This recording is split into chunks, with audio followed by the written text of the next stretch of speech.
autoridades, representantes de los diferentes sectores e instituciones y asistentes todos. En representación del CONCITEC, le damos la bienvenida a la segunda plenaria del cuarto día de la Semana de Innovación 2020. En la sesión de hoy estamos tratando temas en el marco del eje temático de innovación social. La plenaria de hoy tratará sobre cómo podemos construir productos y servicios innovadores que atiendan eficazmente las necesidades sociales del ciudadano de a pie en el contexto COVID-19. Las necesidades sociales del ciudadano de a pie constituyen un desafío de diseño e innovación para el sector público, debido a que los ciudadanos son el elemento fundamental de la sociedad, y para el sector privado, porque estas soluciones significan nuevos mercados y oportunidades. En esta plenaria se expondrán algunos procesos e instrumentos para desarrollar productos y servicios innovadores para el ciudadano. Invitamos a la señora Ana Victoria Torre Carrillo, presidenta ejecutiva del Servicio Nacional de Capacitación para la Industria de la Construcción, SENSICO, quien nos dará una introducción al tema, cómo podemos construir productos y servicios innovadores que atiendan eficazmente las necesidades sociales del ciudadano de a pie en el contexto del COVID, a la cual le cedo la palabra. Muchísimas gracias. Voy a compartir con ustedes estos breves minutos justamente acerca del tema tan importante como es la innovación social. En esta plenaria, el eje temático que desarrollaremos corresponde justamente a cómo generar, construir y difundir productos y servicios que puedan ser puestos a disposición de la sociedad, con el único objetivo de atender las necesidades sociales y más aún en el contexto que estamos viviendo como es el COVID-19. Bien. La pregunta clave. ¿Cómo podemos nosotros construir productos y servicios innovadores que atiendan eficazmente estas necesidades sociales del ciudadano de a pie en el contexto del COVID-19? En este espacio correspondiente a este tema sobre innovación social, donde nos corresponde tratar de dar respuesta a esta gran pregunta, distinguidos expositores nos van a presentar temas asociados a cómo ellos han generado, han desarrollado algunas ideas, procesos, instrumentos que pudieran ayudarnos a desarrollar mejor algún producto, algún bien, algún servicio en forma innovadora y colaborativa, como un mecanismo necesario en esta nueva normalidad para poder seguir transformando positivamente y seguir combatiendo al COVID. Trataremos asimismo de abordar las principales necesidades de los ciudadanos de a pie. Esto realmente es un gran desafío, un desafío que tiene que ir de la mano con el diseño, con la innovación y con el sector público. Los ciudadanos, como todos nosotros reconocemos, son el elemento fundamental de la sociedad. Así que las soluciones que planteemos, las soluciones que nosotros propiciemos, tienen que significar oportunidades para estos ciudadanos de a pie. Es así que en esta plenaria se expondrán algunos de estos temas que espero sean de utilidad para cada uno de los participantes el día de hoy. Problemática, sinceramente, identificar la causa raíz del problema es bien complejo, más aún en este contexto de pandemia, donde muchos sectores han sido afectados, por no decir todos los sectores han sido afectados, probablemente algunos mucho más que otros, como es el sector de la salud, de la educación y de la economía. Sin embargo, es en este nuevo escenario donde nosotros digo todos los peruanos, tenemos que redefinirnos, tenemos que buscar o practicar nuevos hábitos, nuevas costumbres, culturas, también innovar en productos, en servicios, etc. Por ejemplo, desde los puestos de trabajo, vemos nosotros cómo estos actualmente se han afectado, donde haciendo uso de medidas innovadoras, hemos tratado de seguir adelante con el teletrabajo, por ejemplo, ¿no? Para el ciudadano peruano, realmente estos cambios en nuestros estilos de vida, la búsqueda de nuevos modos de subsistencia no es fácil, pero estoy segura que en conjunto vamos a encontrar las soluciones para enfrentar a esta crisis. Aquí en la diapositiva se presentan algunas de las problemáticas principalmente identificadas. Por ejemplo, en la educación ha habido una alta deserción estudiantil. Asimismo, en la industria hemos visto cómo el mercado se ha reducido, el trabajo ni hablar, ha habido grandes despidos, en la economía estamos viviendo una recesión, y en la construcción, que es el tema que conozco un poco, ¿no? El sector de la construcción ha sido también un sector bastante golpeado. Recientemente estamos reactivándonos bajo los protocolos del COVID-19, pero aún está lento, más aún siendo que el sector de la construcción es un motor de todos los países, y es un sector que produce grandes cantidades de puestos de trabajo. Es necesario tomarle mucha atención a este sector. En la salud hemos visto cómo hemos tenido limitada atención médica, así que será quizás un momento oportuno para reflexionar cómo hacemos para contar con más personal de la salud, con más universidades, centros de formación que puedan formar estos profesionales idóneos para un futuro. Bien, este es un tema que no puede ser solucionado por una sola persona o por un pequeño grupo de personas.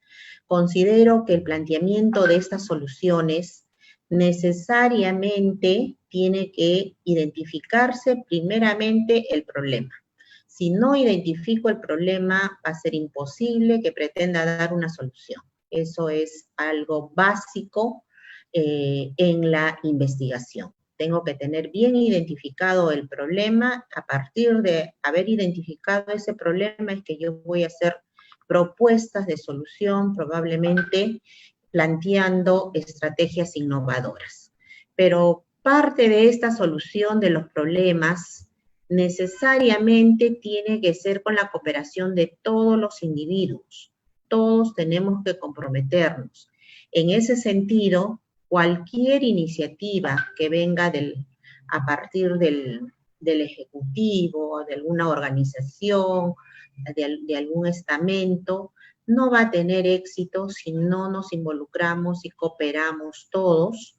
Es más, estas iniciativas, estos programas, tienen que incluir el acercamiento al beneficiario final. Tenemos que acercarnos al beneficiario final, trabajar mucho en la concientización, en la capacitación, la información continua de qué se está haciendo, para qué se está haciendo, de tal manera que se sienta parte de la solución, a fin de que todas estas propuestas que se están diseñando sean implementadas y aceptadas, sobre todo, por quienes lo van a utilizar. Estas campañas de concientización en la población son muy importantes, y a veces son pocas veces se le da la importancia debida.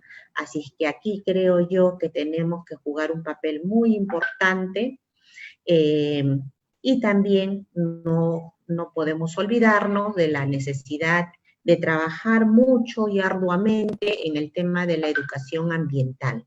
La educación ambiental a todos los niveles tiene que ser agresiva, bien fundamentada y sobre todo que sea imprescindible que el futuro del país tiene que estar basado, cimentado en ciudades sostenibles.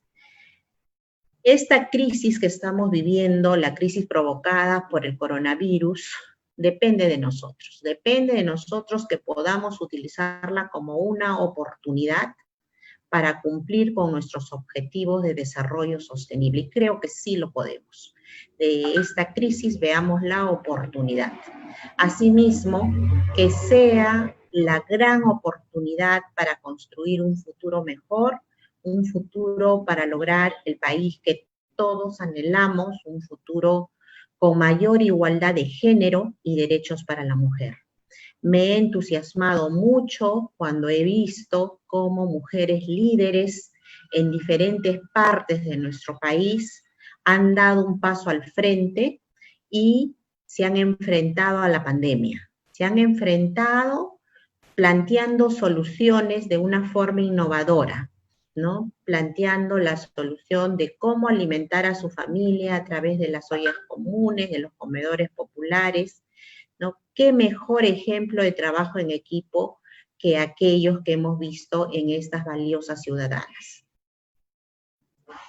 En lo que respecta al sector de la construcción, quise identificar algunas problemáticas, son muchas sinceramente, he tratado de sintetizar en algunas que considero muy importantes. Todos somos conscientes y muchas veces se escucha, se lee, que dicen que la construcción es el motor que mueve y que genera muchos puestos de empleo en todos los países. En nuestro país aproximadamente representa casi 1.000.000 de personas. Asimismo, considero importante que las municipalidades trabajen colaborativamente con los gobiernos. ¿Para qué? Para facilitar que se agilicen, se inicien las construcciones diversas, no solo de viviendas, infraestructuras, etc. Hay un grupo grande de obras que están ahí paralizadas por trámites burocráticos que muchas veces son simplemente, digamos, temas que fácilmente se podrían resolver. Nos toca también en este sector reinventarnos.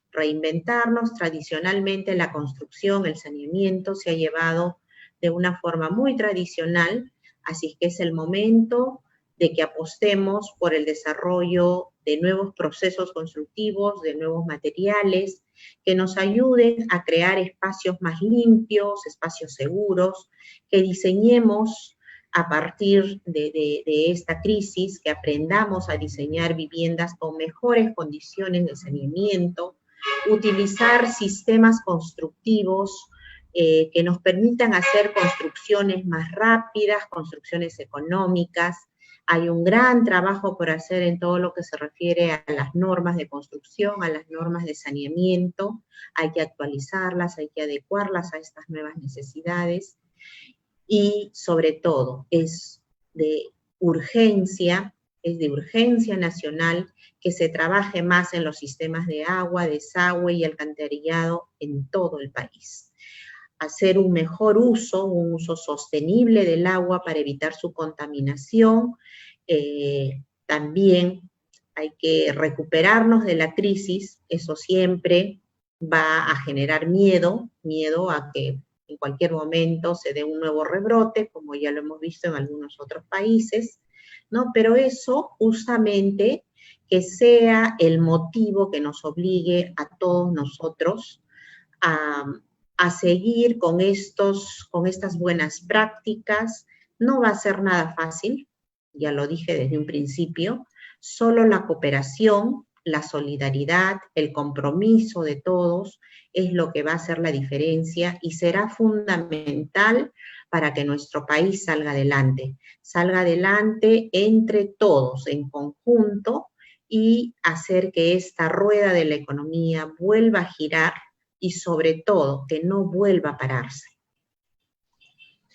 En los temas que el día de hoy se van a abordar en esta plenaria, hay temas muy interesantes, todos ellos asociados al impacto frente a la emergencia del COVID-19, frente al cual el gobierno planteó una serie de acciones monetarias con el objetivo de paliar algunas de estas necesidades básicas de los más pobres, ¿no? Y sobre este tema, el día de hoy, la exministra de Cultura, viceministra de Prestaciones Sociales, la doctora Patricia Balbuena, va a compartir con nosotros el tema sobre bonos y rediseño de programas sociales. Asimismo, en la segunda parte de la exposición también nos va a estar acompañando una representante de la PCM, la licenciada Marushka Chocobar, quien abordará el tema sobre la encuesta nacional del COVID-19 y las apps en el Perú en tus manos. Como ven ustedes, hay temas muy interesantes que el día de hoy vamos aquí a discutir y luego un grupo de expertos panelistas van a comentar y vamos a estar muy atentos. Bien, aquí una reflexión. Creo yo que si existe un momento para crecer ante la adversidad, es este, ¿no? Este es el momento que tenemos para adaptarnos a los nuevos cambios, a aprender a trabajar de manera diferente a como lo veníamos haciendo hasta ahora. Trabajemos en equipo, colaborativamente, potenciemos al innovador nato que todos tenemos y a trabajar por el país. Muchísimas gracias a todos, bienvenidos. Señora Ana Torre, gracias por su valiosa intervención. El día de hoy contamos con dos exposiciones principales, la primera a cargo de la señora Patricia Balbuena Palacios, para tratar el tema de bonos y rediseño de programas sociales. Ella ha sido ministro de Estado en la cartera de Cultura y ex viceministra de Prestaciones Sociales del Ministerio de Desarrollo e Inclusión Social. Es magíster en Género, Población y Desarrollo, licenciada en Derecho por la Pontificia Universidad Católica, con una experiencia laboral de 22 años en el campo de gestión social y pública, desarrollando e implementando intervenciones sociales para poblaciones vulnerables como mujeres, niños y niñas, poblaciones indígenas. Ha sido consultora para el Banco Mundial, USAID, Oxfam, GB, OEI y diversas entidades privadas y públicas, docente universitaria a nivel de posgrado en la Escuela de Gobierno de la Pontificia Universidad Católica y el Programa de Políticas Públicas de la Universidad del Pacífico. Actualmente es docente de gestión pública en la PUC y Universidad del Pacífico. Le cedo la palabra a la expositora. Muchísimas gracias, buenos días a todos y todas. Primero, agradecer la invitación a participar en la Semana de la Innovación, que creo abre un espacio interesante, importante para discutir y además conectarnos entre los funcionarios públicos, la academia y también con las diferentes organizaciones de sociedad civil. Agradecerle a Ana por la introducción. Y como me había señalado, yo quería presentar un tema, de una experiencia, de una intervención que en realidad se ha desarrollado y se sigue implementando para poder plantear algunas pistas que podrían dar lugar a revisar el tema de cómo construir una innovación social y abierta, ¿no? A partir de este tipo de experiencias, ¿no? Entonces voy a compartir mi pantalla para poder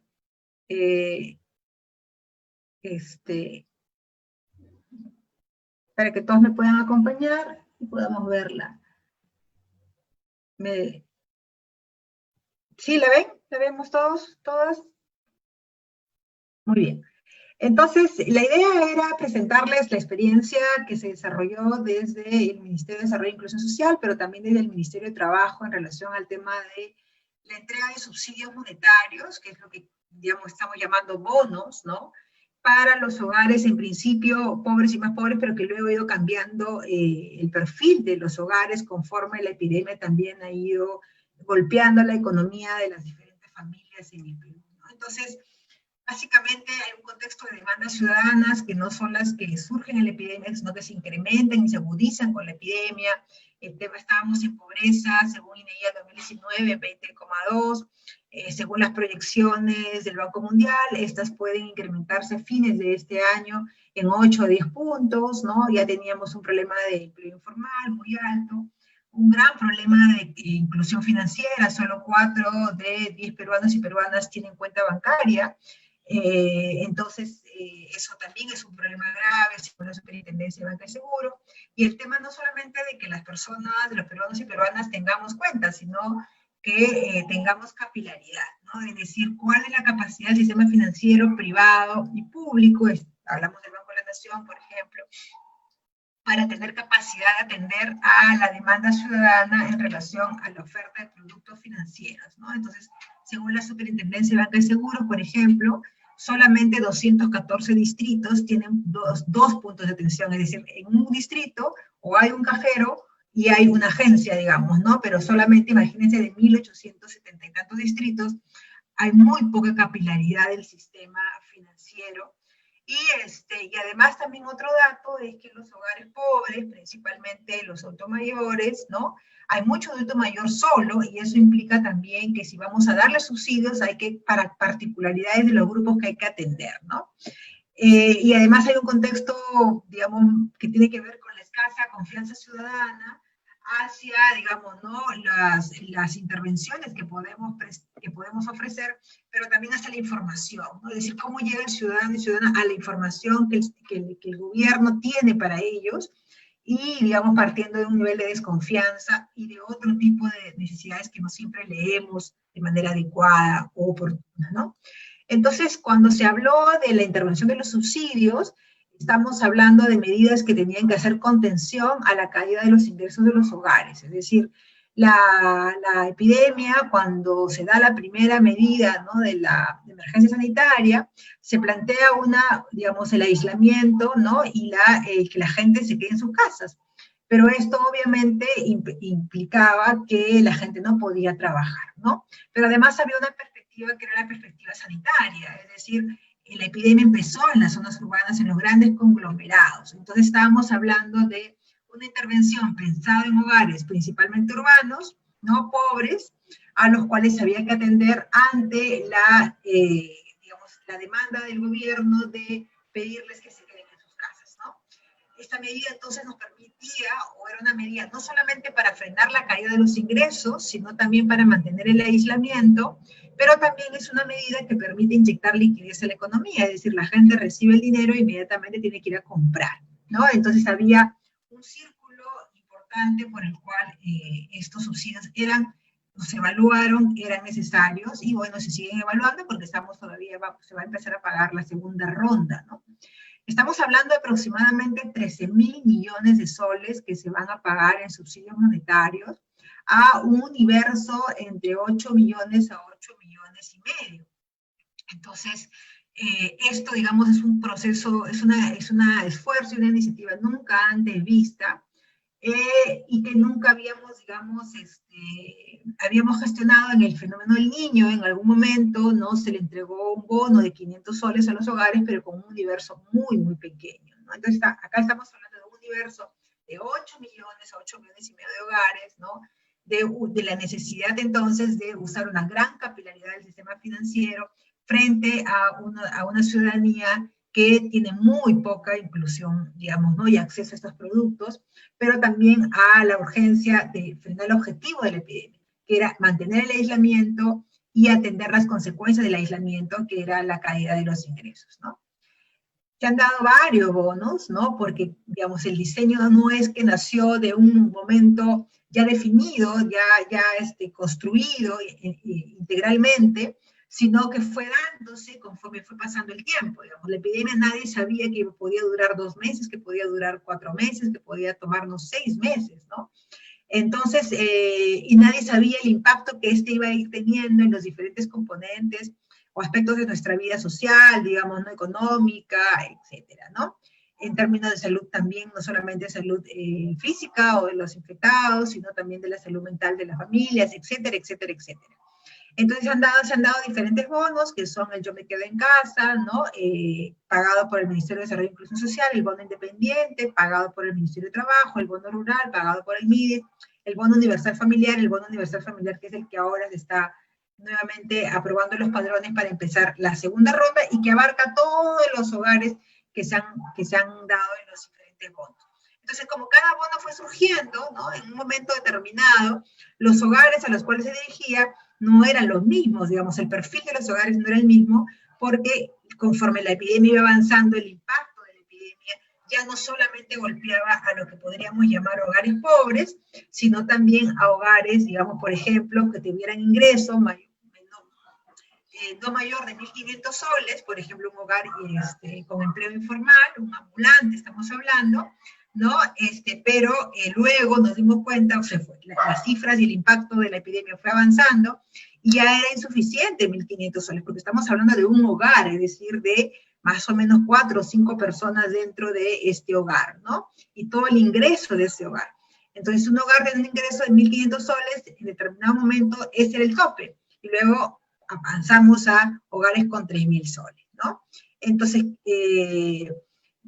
muchos desafíos en el diseño y la implementación, que creo yo dan cuenta o dan pistas para seguir, para investigar y para documentar este esfuerzo, pero en el diseño hubieron algunas preguntas que yo simplemente voy a repasar por el tiempo que tengo, y en la implementación, es decir, el proceso del diseño y la implementación de estos subsidios ha implicado una serie de cuestionamientos, una serie de discusiones, ¿no?, que han dejado muchas pistas para poder seguir avanzando y seguir construyendo, por ejemplo, todo el tema vinculado a el tema de cómo registramos la pobreza, ¿no?, el sistema de focalización de hogares, por ejemplo. Parte de las preguntas en el diseño tenían que ver cuánto es lo que tenemos que entregar, ¿no? Eran 300 soles, 400 soles, 700, y ahí entra, digamos, toda la data del INEI, digamos, y la canasta básica. Se tiene que tomar una decisión, porque la gestión pública es tomar decisiones permanentemente.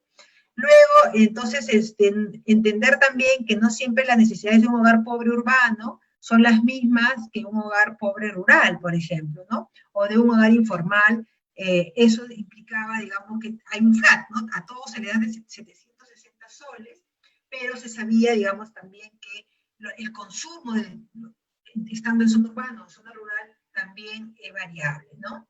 El tema es entonces, ¿a quiénes podríamos, a qué hogares, a qué perfil de hogares, ¿no? Empezamos con los hogares pobres extremos, pero luego pasamos a los hogares, digamos, donde había informalidad, digamos, ¿no? Y ahí el tema es cómo los identificamos, y ahí el acceso al tema de las bases de datos administrativas es la parte compleja, digamos, ¿no? Y sobre el cual ha habido mucha discusión y mucho debate. Es decir, cómo podemos llegar a ese hogar informal que, digamos, no tiene planilla pública, no tiene planilla en la SUNAT, no tiene ningún registro de propiedades o de bienes, ¿no? Entonces la informalidad también nos pasó factura para poder acercarnos a estos hogares, y cómo llegar a identificarlos, ¿no? Y el otro tema es la vulnerabilidad de los ámbitos, ¿no? Empezamos el subsidio tomando como referencia la identificación de la vulnerabilidad sanitaria que el Ministerio de Salud hizo, pero conforme la epidemia fue avanzando, pasamos de la zona urbana a la zona rural. Y, por ejemplo, nos enfrentamos a un gran problema, digamos, que es cuando la epidemia llegó a las zonas de comunidades indígenas, ¿no? Entonces, ¿cómo llevar el subsidio monetario sin exponer o sin incrementar el riesgo de estas poblaciones? Y ahí, digamos, por ejemplo, ya era otro los mecanismos de implementación, ¿no? Entonces estamos ante un entorno muy cambiante, ¿no? Muy cambiante, que te va planteando nuevos desafíos, y que no estamos hablando de años, estamos hablando de meses, ¿no? O sea, en pocos meses empezabas en un escenario y a los 2, 3 meses tenías un escenario completamente distinto, que te implicaba entonces repensar la intervención y ajustarla rápidamente. En términos de la implementación, obviamente las preguntas que había que hacernos es cómo pagamos, es decir, cómo llevamos todo ese dinero a toda esta gente, y qué productos financieros tenemos disponibles, con ya el problema que he señalado, que es la escasa inclusión financiera. Luego está el tema de los canales de pago, es decir, la población, digamos, no solamente no está en el sistema financiero, solamente 4 de 10 personas tienen cuenta o usan una cuenta de un banco, sino que como hacíamos, ¿no? Hacíamos giro, hacíamos transferencia electrónica, hacíamos transportadoras de valores, hacíamos pago en estadios, ¿cómo pagábamos, no? Y lo otro es el tiempo. Las personas requerían, digamos, con mucha demanda, dinero en efectivo, ¿no? Entonces, ¿cómo hacíamos para poder llegar de manera oportuna, pero con el gran reto de las aglomeraciones? Y entonces, digamos, no siempre logramos o se lograba, digamos, encontrar equilibrios entre ser oportuno, es decir, llegar en el momento lo más rápido posible, versus el tema de las aglomeraciones, ¿no? Por lo que ya hemos señalado, ¿no? La escasa oferta también y la débil capilaridad del sistema financiero privado y público. Y el tema de las plataformas de información, es decir, las personas apenas escuchaban el bono ya estaban yendo a hacer cola a los bancos para saber si eran beneficiarios o no. Y básicamente lo que se hizo fue identificar que la gente iba más a preguntar que a cobrar, ¿no? Es decir, de 10 personas que iban al banco a hacer en la cola, básicamente 3 iban a cobrar y 7 iban a preguntar, ¿no? A preguntar porque confiaban más en la relación directa con la ventanilla que cualquier otro sistema, ¿no? Entonces, y el tema también ahí era, muchas personas planteaban, ¿por qué no usamos billetera electrónica? ¿Por qué no usamos el BIN? Etcétera, etcétera. Pero también ahí surgió un tema, la gente quería efectivo, ¿no? Es decir, confiaba en acercarse una vez, quería la plata, el dinero en la mano, el cash out, lo que llamamos, ¿no? ¿Por qué? Porque era lo que, a qué se le vía un sistema de celular o temas de electrónicas que pudiera cobrar en un tipo de agente, digamos, ¿no? Pero, digamos, también ahí han habido cambios, ¿no? Interesantes, como por ejemplo el uso de la banca celular por el Banco de la Nación. Simplemente para mirar, o sea, a partir de esta intervención, creo que revisando el marco teórico y algunos conceptos claves sobre innovación, creo que podemos encontrar algunas pistas para explorar algunos campos, ¿no? Por ejemplo, sabemos que la innovación lo que busca es enfrentar necesidades sociales en forma mucho más efectiva y crear, digamos, más relaciones y colaboraciones, ¿no? También lo que requerimos con la innovación es tener un nuevo producto o un nuevo modo de producir ese producto, ¿no? Es decir, no solamente la innovación es el producto, sino el proceso mismo de llegar a ese producto. Y la innovación abierta, que se basa en la intensidad de las relaciones, de la colaboración, de pasar de una relación de colaboración a una relación de co-creación, digamos, ¿no? Entonces, eso creo que es interesante, y yo señalo, ya para ir concluyendo, algunos, en este proceso de aprendizaje de estas pistas que he señalado, ¿no? Primero, como decíamos, ¿no? Para poder llegar a la mayor cantidad de gente requeríamos acudir al sistema privado. Y se ha acudido aproximadamente a entre 10, y ahora en este nuevo bono se va más o menos, por ejemplo, el Ministerio de Trabajo ha firmado convenio con cerca de 22 instituciones financieras, ¿no? Esta relación de convocar a las entidades privadas implicó relaciones de trabajo muy cercanas para conocer cómo funcionaba el sistema financiero, pero ninguno de los actores, tanto los públicos como los privados, tenían experiencia de trabajo previa, digamos, ¿no? O trabajo conjunto. Entonces había una diferencia en las culturas organizacionales y los canales, por ejemplo, para la transferencia de información. En el sector público estamos acostumbrados a enviarnos todo por documento, digamos, ¿no? Con la firma, el sello, etcétera, etcétera, para que este documento tenga un carácter formal. Pero necesitamos en este encuentro con los privados mecanismos mucho más rápidos, más fluidos, ¿no? Que no pasaran por por nuestros tiempos, digamos, ¿no? Y entonces había muchos como desencuentros en relación a las prácticas y culturas organizacionales entre lo público y lo privado.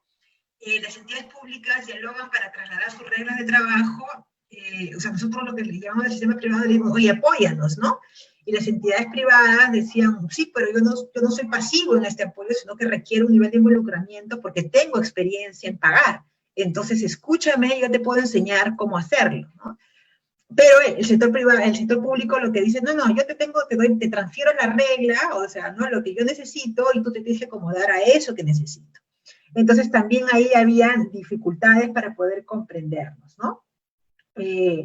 Pero esta necesidad de trabajo conjunto llevó entonces a este encuentro, a esta interacción de diferentes racionalidades, pero también con diferentes capacidades de parte de los funcionarios y funcionarias públicas, para poder hacer ese diálogo más fluido, más rápido, ¿no es cierto?, de casi interactivo, ¿no? Pero parte de nuestra cultura organizacional en el sector público es que siempre estamos apurados, estamos con urgencia a sacar las cosas y eso impide dar pie, digamos, ¿no? Para construir procesos colaborativos, pero a su vez también para poder romper nuestros esquemas de esta rigidez más burocrática, digamos, ¿no? Entonces, nosotros nos guiamos por lo público, ¿no? Es decir, por las reglas que manejamos y por, obviamente, el cuidado del control posterior que vamos a tener de la Contraloría, por ejemplo, ¿no? Entonces, tenemos que cuidar todo para que nada quedara suelto, pero el sector privado estaba en la lógica más de, digamos, entendemos la Contraloría, yo también tengo auditoría, nos decían, ¿no? Pero, digamos, estos cuidados no siempre eran como coincidentes, digamos, ¿no? Estas lógicas de prevención, digamos, ¿no?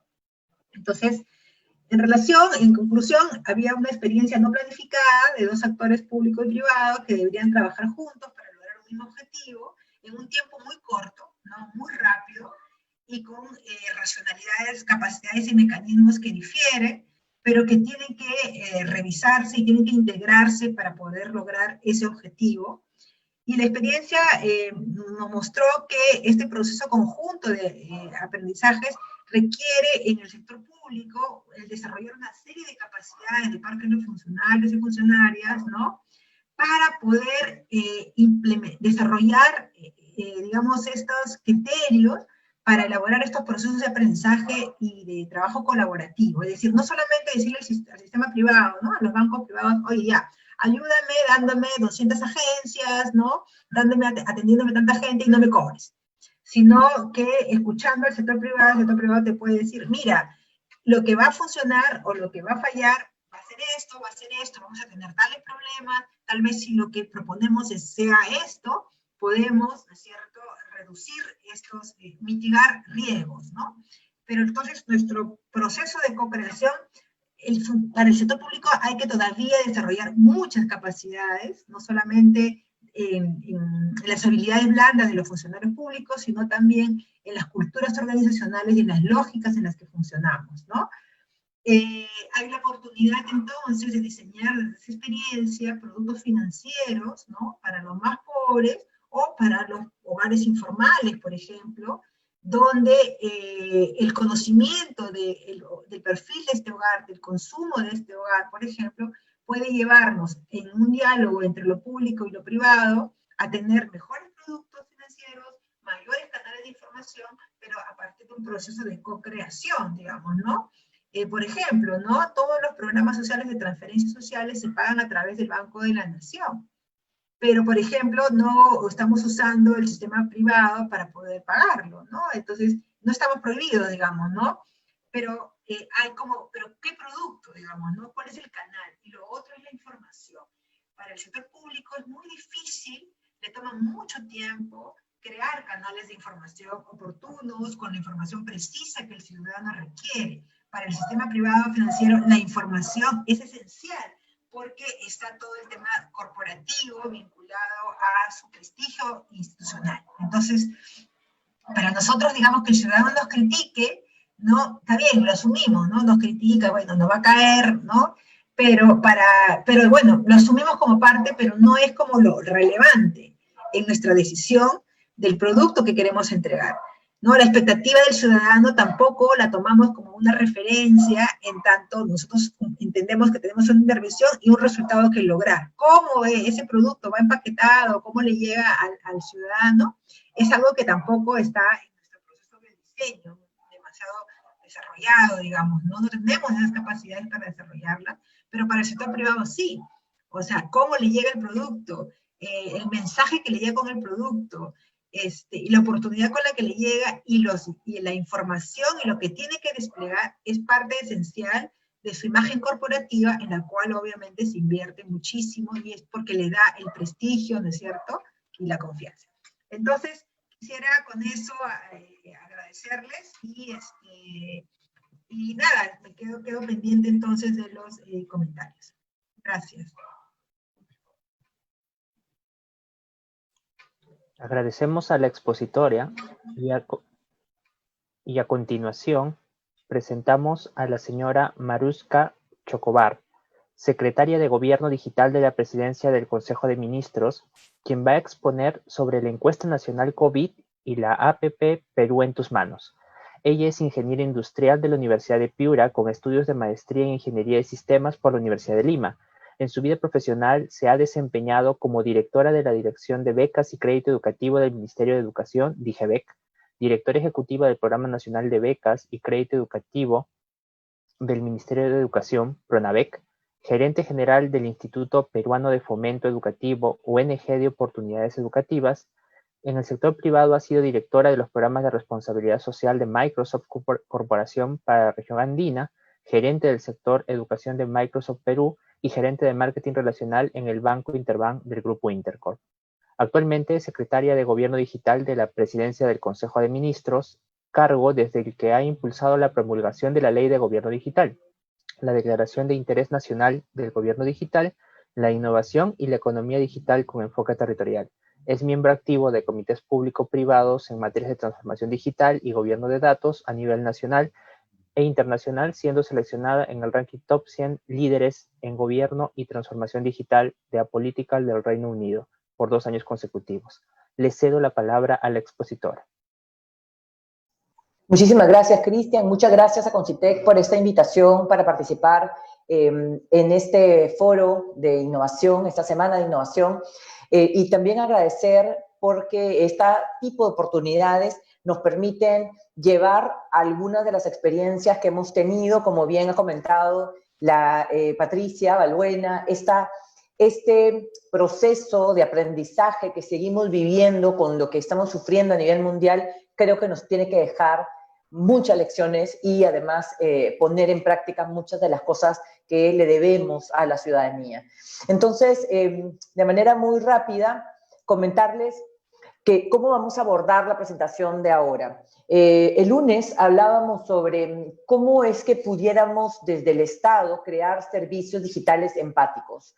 En el Estado tenemos hoy un laboratorio de gobierno y transformación digital desde el que impulsamos la innovación abierta, la innovación pública, la innovación digital, la innovación colaborativa con principalmente los ciudadanos. Estos procesos de co-creación a los que ha venido haciendo referencia Patricia también, son procesos muy retadores. En el Estado realmente, y confirmo estas afirmaciones, estos son procesos muy retadores.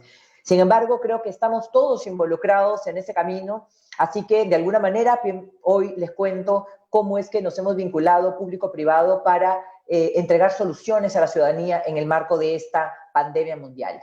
¿Qué hacemos en la Secretaría de Gobierno Digital? De manera muy rápida, tenemos el compromiso de liderar el proceso de transformación digital en el país. Por el decreto de urgencia 006 se crea el Sistema Nacional de Transformación Digital que involucra al sector privado, a la sociedad civil, a la academia y a los mismos ciudadanos en este proceso de transformación digital que no significa más que poner la tecnología al servicio de la población. Hoy por la mañana, la Policía Nacional ha anunciado, el Ministerio del Interior, el presidente ha anunciado la denuncia policial digital. Esas son cosas concretas que desde el sector público llevamos a la ciudadanía con un eje transversal que es lo digital. El año pasado trabajábamos en todo el proceso de investigación junto con el MININTER y con la Policía Nacional de levantar aquello que le beneficia a la ciudadanía en un servicio digital como ese y hoy tiene ya nacimiento en favor de la ciudadanía. El Sistema Nacional de Transformación Digital tiene 4 ámbitos que son la educación digital, dirigido por el Ministerio de Educación, la economía digital, impulsado por el Ministerio de Producción, la conectividad, impulsado por el Ministerio de Transportes y Comunicaciones, y el Estado digital, propiamente dicho, a cargo de la Secretaría de Gobierno Digital.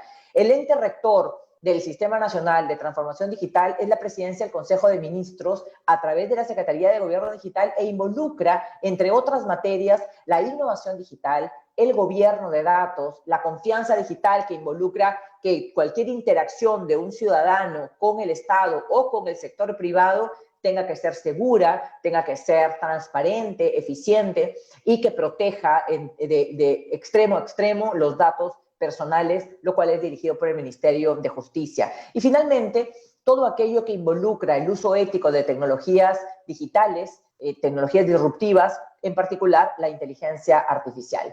Hoy vamos a contar algo parecido.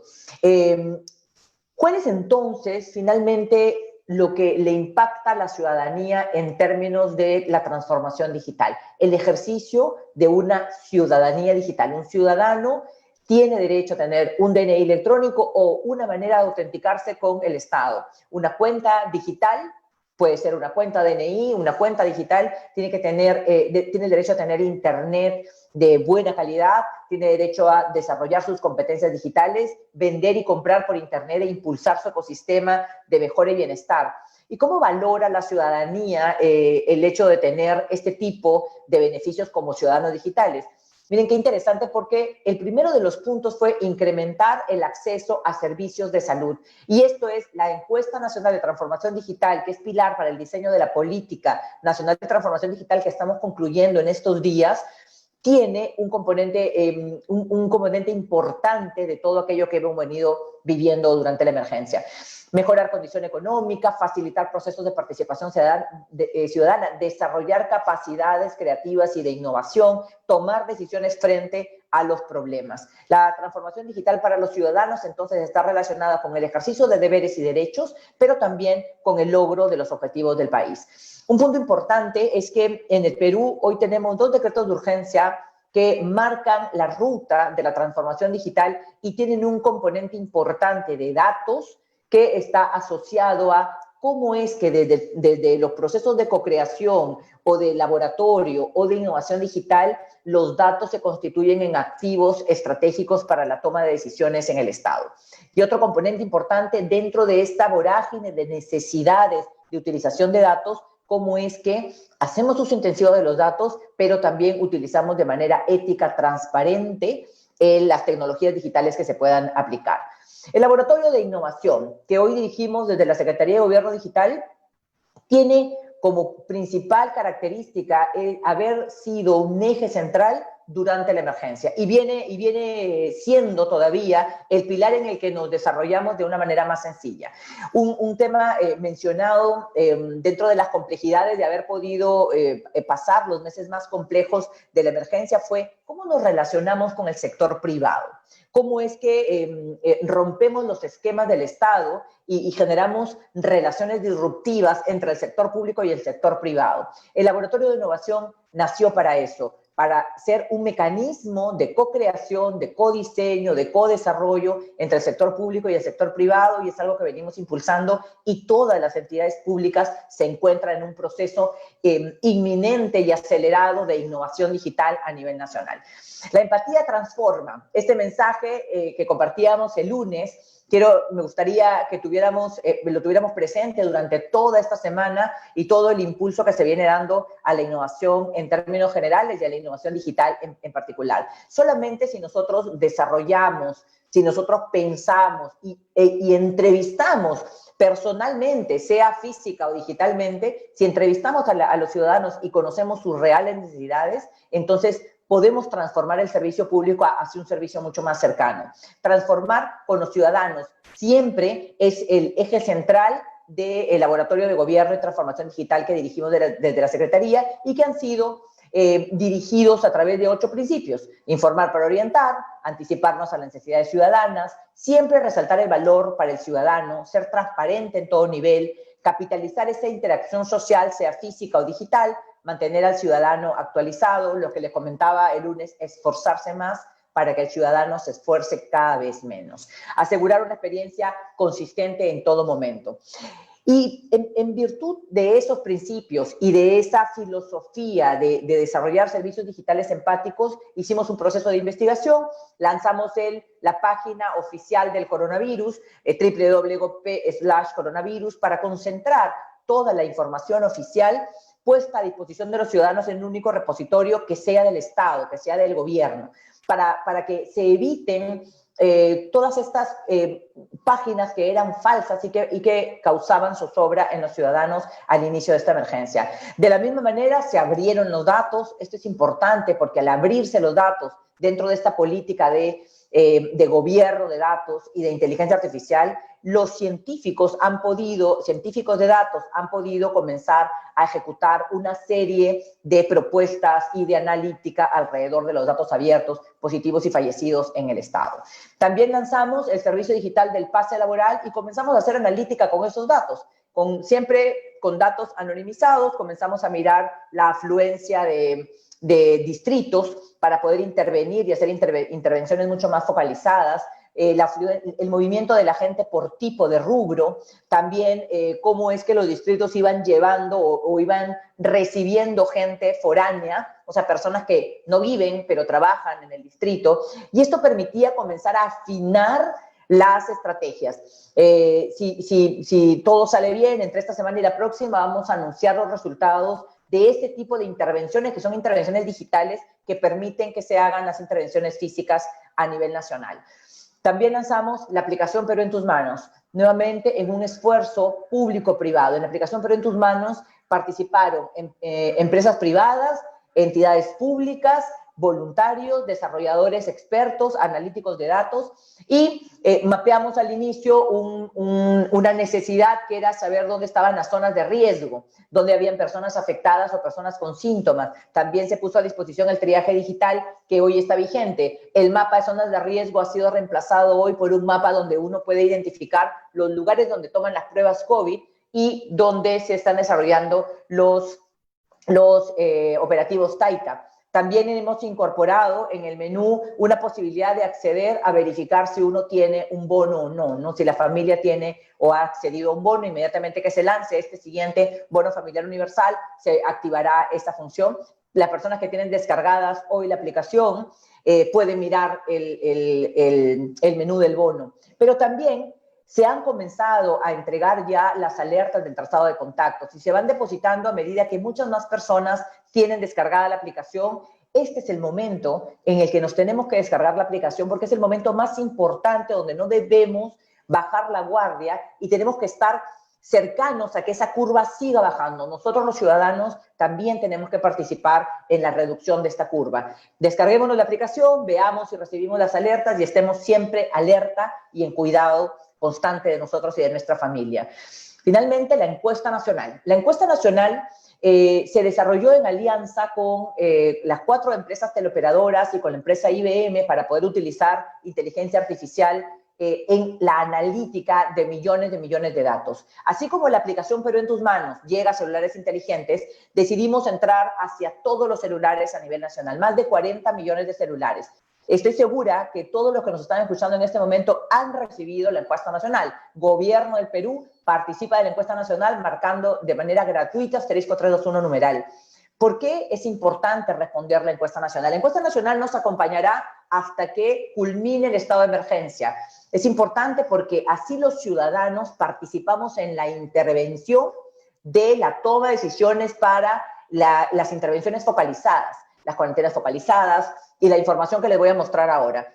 En la encuesta nacional pretendíamos buscar, por ejemplo, si los ciudadanos están afectados o no afectados o han sido ciudadanos expuestos al riesgo. ¿Tengo COVID, no tengo COVID o he estado expuesto al riesgo? Se planificaron una serie de preguntas. Los ciudadanos en general respondían en promedio 8 o 9 preguntas porque dependiendo de cómo uno va contestando la encuesta es que se habilitan el resto de las preguntas. Fundamental, utilizamos códigos cortos. Testeamos cuál era el mensaje que generaba confianza a los ciudadanos para marcar el asterisco 321 numeral.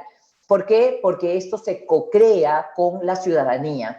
Y de la misma manera, hemos venido, este es el mapa, la secuencia de la ruta, cómo es que se van activando las preguntas. Los códigos cortos significa que cualquier celular, así no tenga internet, así no tenga saldo para llamar, puede marcar este asterisco 321 numeral y comienza a acceder a la encuesta nacional. Es importante responderla cada vez que nos llegue, y si nos llega y no la queremos responder porque ya la respondimos, pues dejémosla, pero ayudemos al Estado, al gobierno a poder tomar mejores decisiones. Descargarse la aplicación y desarrollar la encuesta nacional es fundamental hasta que no haya una única persona en el Perú que esté afectada por COVID-19. Estos datos se han llevado a una plataforma de prevención y defensa contra pandemias que utiliza un algoritmo de inteligencia artificial muy sofisticado que permite determinar los rangos de riesgo que tiene cada distrito.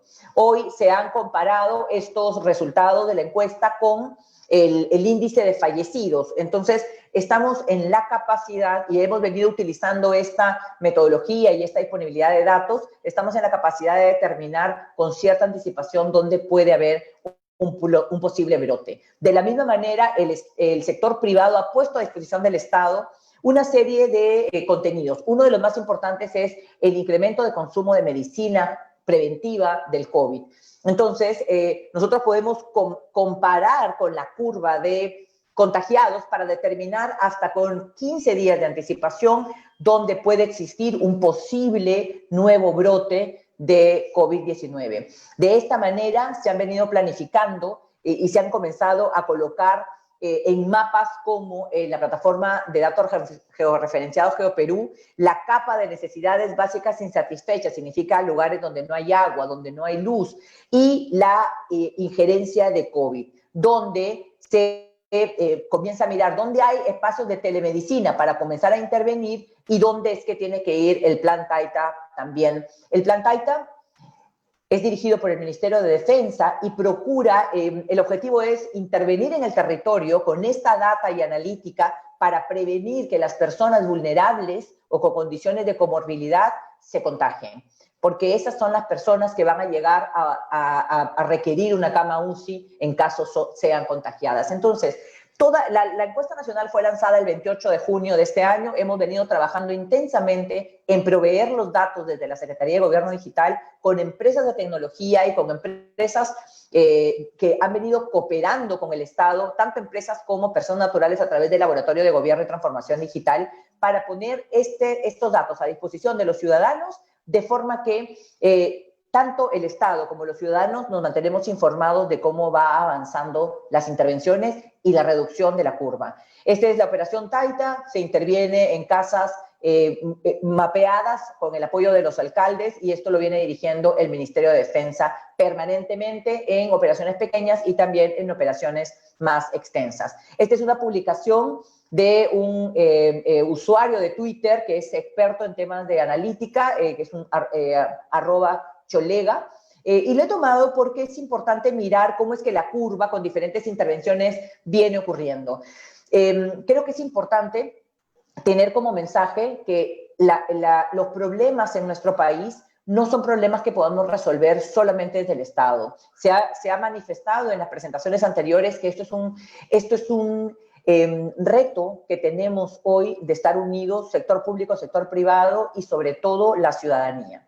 ¿Qué nos queda por hacer de aquí hacia el Bicentenario? Estos dos últimos slides. En primer lugar, cumplir la agenda digital al Bicentenario, tenemos 60% de avance, impulsar el plan de conectividad nacional, esto está dirigido por el Ministerio de Transportes y Comunicaciones, las hojas de ruta de economía y educación, produce y el Ministerio de Educación están culminando ese cierre de publicación de las hojas de ruta, el Plan Nacional de Talento Digital que estamos viendo con el Ministerio de Trabajo, la Estrategia Nacional de Gobierno de Datos e Inteligencia Artificial y la Política Nacional de Transformación Digital que está aprobada en los próximos días. Y desde el punto de vista de infraestructura, la Plataforma Nacional de Gobierno Digital que se licita internacionalmente en los próximos días para ser entregada como de cara al Bicentenario. La Plataforma Digital Única Go.p que sigue acompañándonos y 900 millones de visitas a la fecha, la Plataforma Nacional de Gobierno de Datos que está en proceso de construcción, el Centro Nacional de Seguridad Digital que se licitará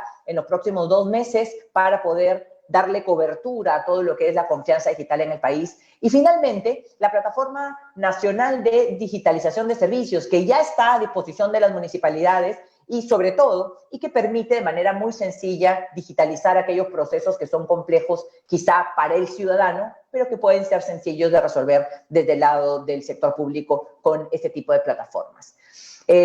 Muchísimas gracias. Esto es lo que quería comentarles hoy. La innovación es central en todos nuestros procesos. La innovación central que venimos impulsando desde la Secretaría de Gobierno Digital es transversal y de la misma manera es un compromiso de todos los que participamos en el ecosistema. Muchas gracias. Agradecemos por la presentación y a continuación invitamos a los expertos que nos acompañen durante la siguiente parte del programa.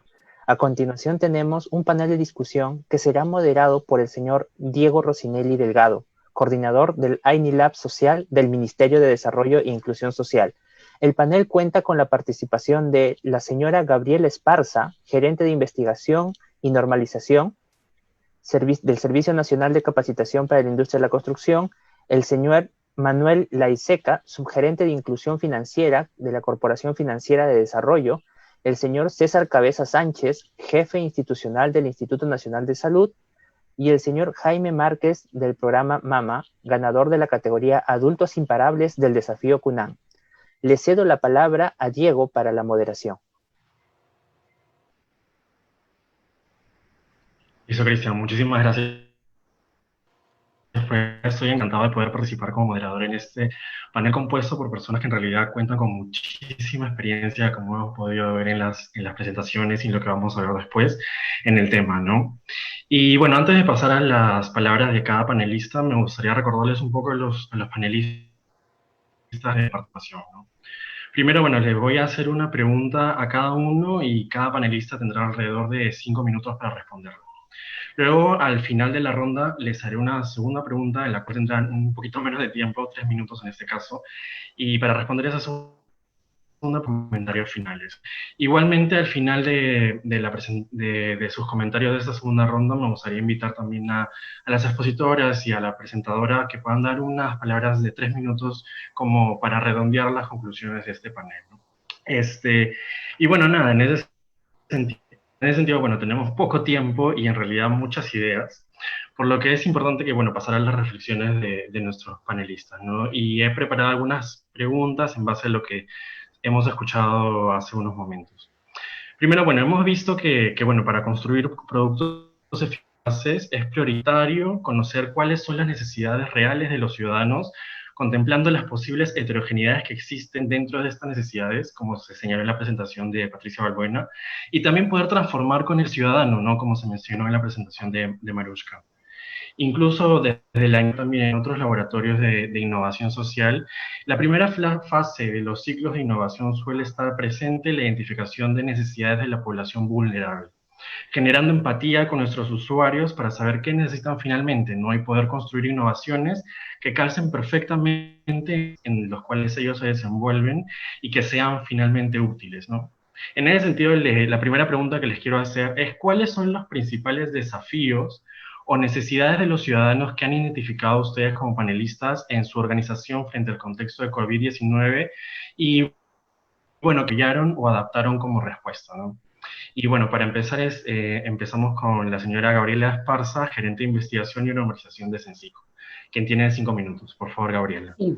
Muy buenos días con todos ustedes. Bueno, en primer lugar, creo que todos estamos de acuerdo en nuestro reconocimiento a los esfuerzos que han presentado las dos institucionales que han hecho que los temas que ha presentado Marushka y Patricia, realmente un esfuerzo que viene contribuyendo significativamente frente a este problema, ¿no?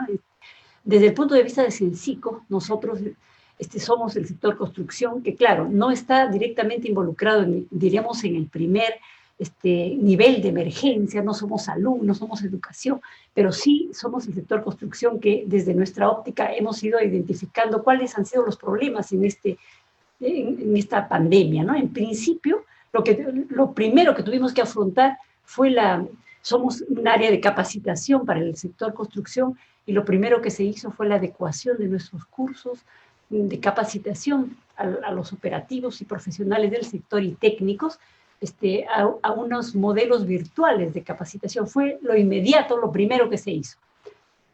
Otra acción importantísima, inmediata que se tuvo que hacer es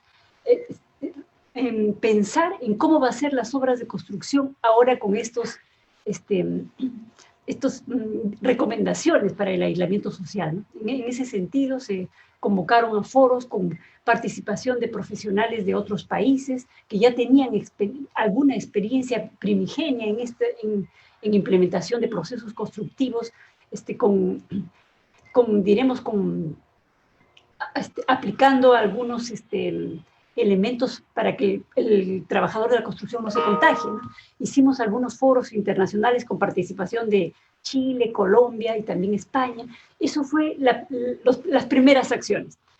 Luego, en el ámbito de nuestra función de normalización, también se puso sobre la mesa un debate sobre cómo tenemos que enfrentar ahora nuestras normas de arquitectura, por ejemplo. Nosotros tenemos a cargo una de las normas que se llama la norma de vivienda, y ahí tiene que ver, estar involucrada con el tema de los espacios y la distribución de los ambientes, la ventilación, la iluminación, que se venía, efectivamente, teníamos unos criterios X para poder definir estos límites de espacios, pero ahora a raíz de esta pandemia, pues el comité encargado de esta norma ha tenido que poner sobre la mesa nuevamente otros criterios y reevaluar los conceptos hasta ese momento plasmados en esta norma, ¿no? Entonces, ese es otro de los puntos que nos ha motivado esta pandemia, es a reflexionar en nuestras normas, ¿no?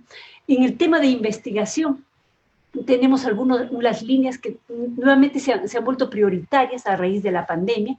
Uno es el caso, por ejemplo, del tema de las cocinas mejoradas. Nosotros tenemos un laboratorio de cocinas mejoradas que evalúa las cocinas a leña y a bosta para uso en el sector rural.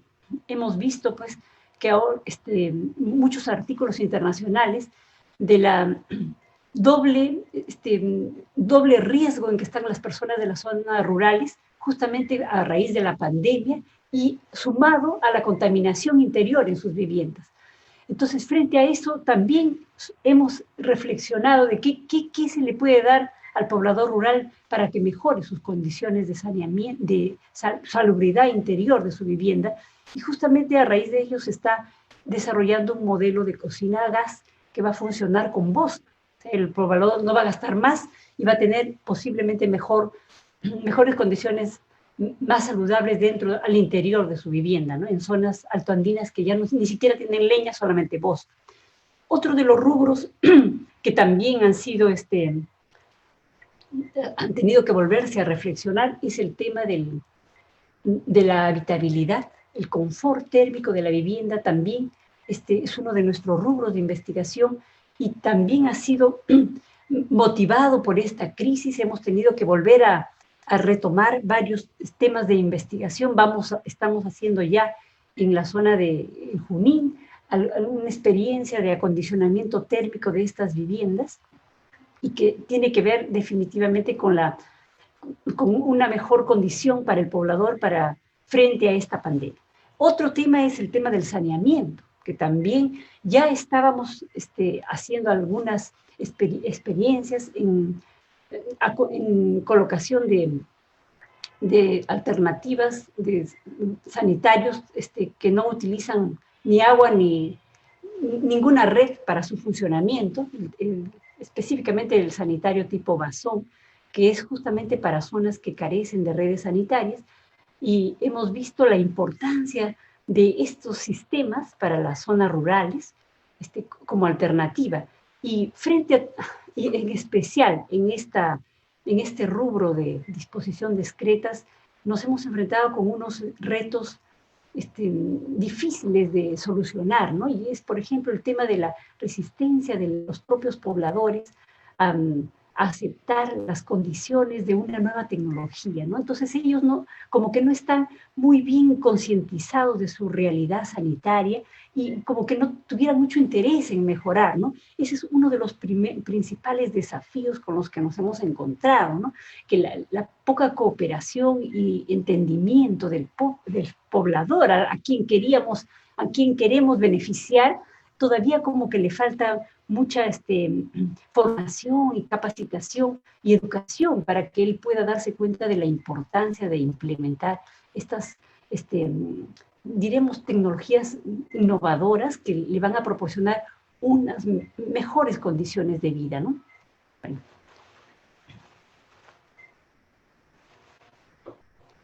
Muchísimas gracias, Gabriela, por la presentación. En realidad muy interesante todas esas adaptaciones que han tenido que hacer. Y bueno, rescato también ese tema de poder identificar estas barreras conductuales que pueden existir para luego generar mejores instrumentos e intervenciones de política, ¿no? Y bueno, por favor, ahora continuemos con las reflexiones del señor Manuel Aiseca, subgerente de Inclusión Financiera de COFIDE. Por favor, Manuel, tienes 5 minutos. Buenas tardes con todos. Muchas gracias, Diego, y a Concitec por la oportunidad. Bueno, felicitar a Patricia y a Marushka por las exposiciones. Quiero empezar transmitiéndole que como COFIDE, Banco de Desarrollo del Perú, seguimos comprometidos con el desarrollo sostenible en el país. Nosotros buscamos ofrecer productos financieros y no financieros que aborden la problemática financiera en forma integral, en forma holística, ¿no? Con el fin de atender conjuntamente a todos los agentes económicos del país. Quiero contarles que desde el año 2006 aproximadamente venimos trabajando en el desarrollo rural, con el Programa Inclusivo de Desarrollo Empresarial, el PRIDER, las únicas, ¿no? Que busca lograr el desarrollo económico en las comunidades de la costa, de la sierra y de la Amazonía también, ¿no? A través de 2 ejes, el eje de alfabetización financiera y el desarrollo de capacidades productivas, con un enfoque siempre de mercado. Hoy lo que nos trae ahora es el contexto, ¿no?, de la COVID-19, y efectivamente hemos tenido que superar retos, ¿no? Como el tener que virtualizar nuestras asistencias técnicas, el proceso de seguimiento financiero en las comunidades, así como poner a disposición de los grupos, ¿no?, instrumentos que ya estaban en el mercado para asegurar la operación de los mismos, ¿no? Por ejemplo, cito a la billetera móvil, al BIN. Ahora bien, la consigna era no dejar a nadie atrás, ¿no? Estar siempre presente, que los productores sintieran que COFIDE sigue presente con ellos, para que juntos, digo, con ellos mismos, ¿no?, logren su propio desarrollo, ¿no? No siendo asistencialista, sino potenciando sus capacidades y generándoles espacios para el desarrollo de sus comunidades. Algo que nos ha funcionado muy bien en todo este tiempo es el aprender haciendo. Ha sido la metodología que nos ha funcionado y que nos ha generado mucho valor, ¿no? De ahí el éxito de su uso a través de la autogestión de las personas en sus grupos de ahorro y crédito, ¿no? Como decía hace unos días en este mismo foro Carolina Trivelli, cuando algo le genera valor a la población, realmente lo hace suyo y lo usa, ¿no? El uso está asegurado, por decirlo así. Y aquí me voy a detener un poco para expresar la importancia de haber conseguido en el campo una cultura de ahorro, ¿no?, la cual les ha permitido poder sobrellevar la crisis económica y en algunos casos hasta salvar vidas de personas, ¿no?, relacionadas a su comunidad. El capital social con el que contaban estas uniones de crédito y ahorro les ha permitido estar preparados ante una emergencia que no estaba en el radar, que no la tenía nadie mapeada, ¿no? El PRIDER, claro, ha ido cambiando y adaptándose a las necesidades de la población, algo muy importante y que estamos discutiendo en este espacio, ¿no? Eso quiere decir que no hemos venido haciendo las cosas siempre igual, sobre todo teniendo en cuenta que nuestro país es muy diverso. Eso hay que tenerlo claro, ¿no? Y que no es lo mismo intervenir en localidades de la costa o en las comunidades amazónicas, pasando obviamente por los caseríos altoandinos. Podría decir que las necesidades son distintas, quizás no en la esencia, pero sí en las formas.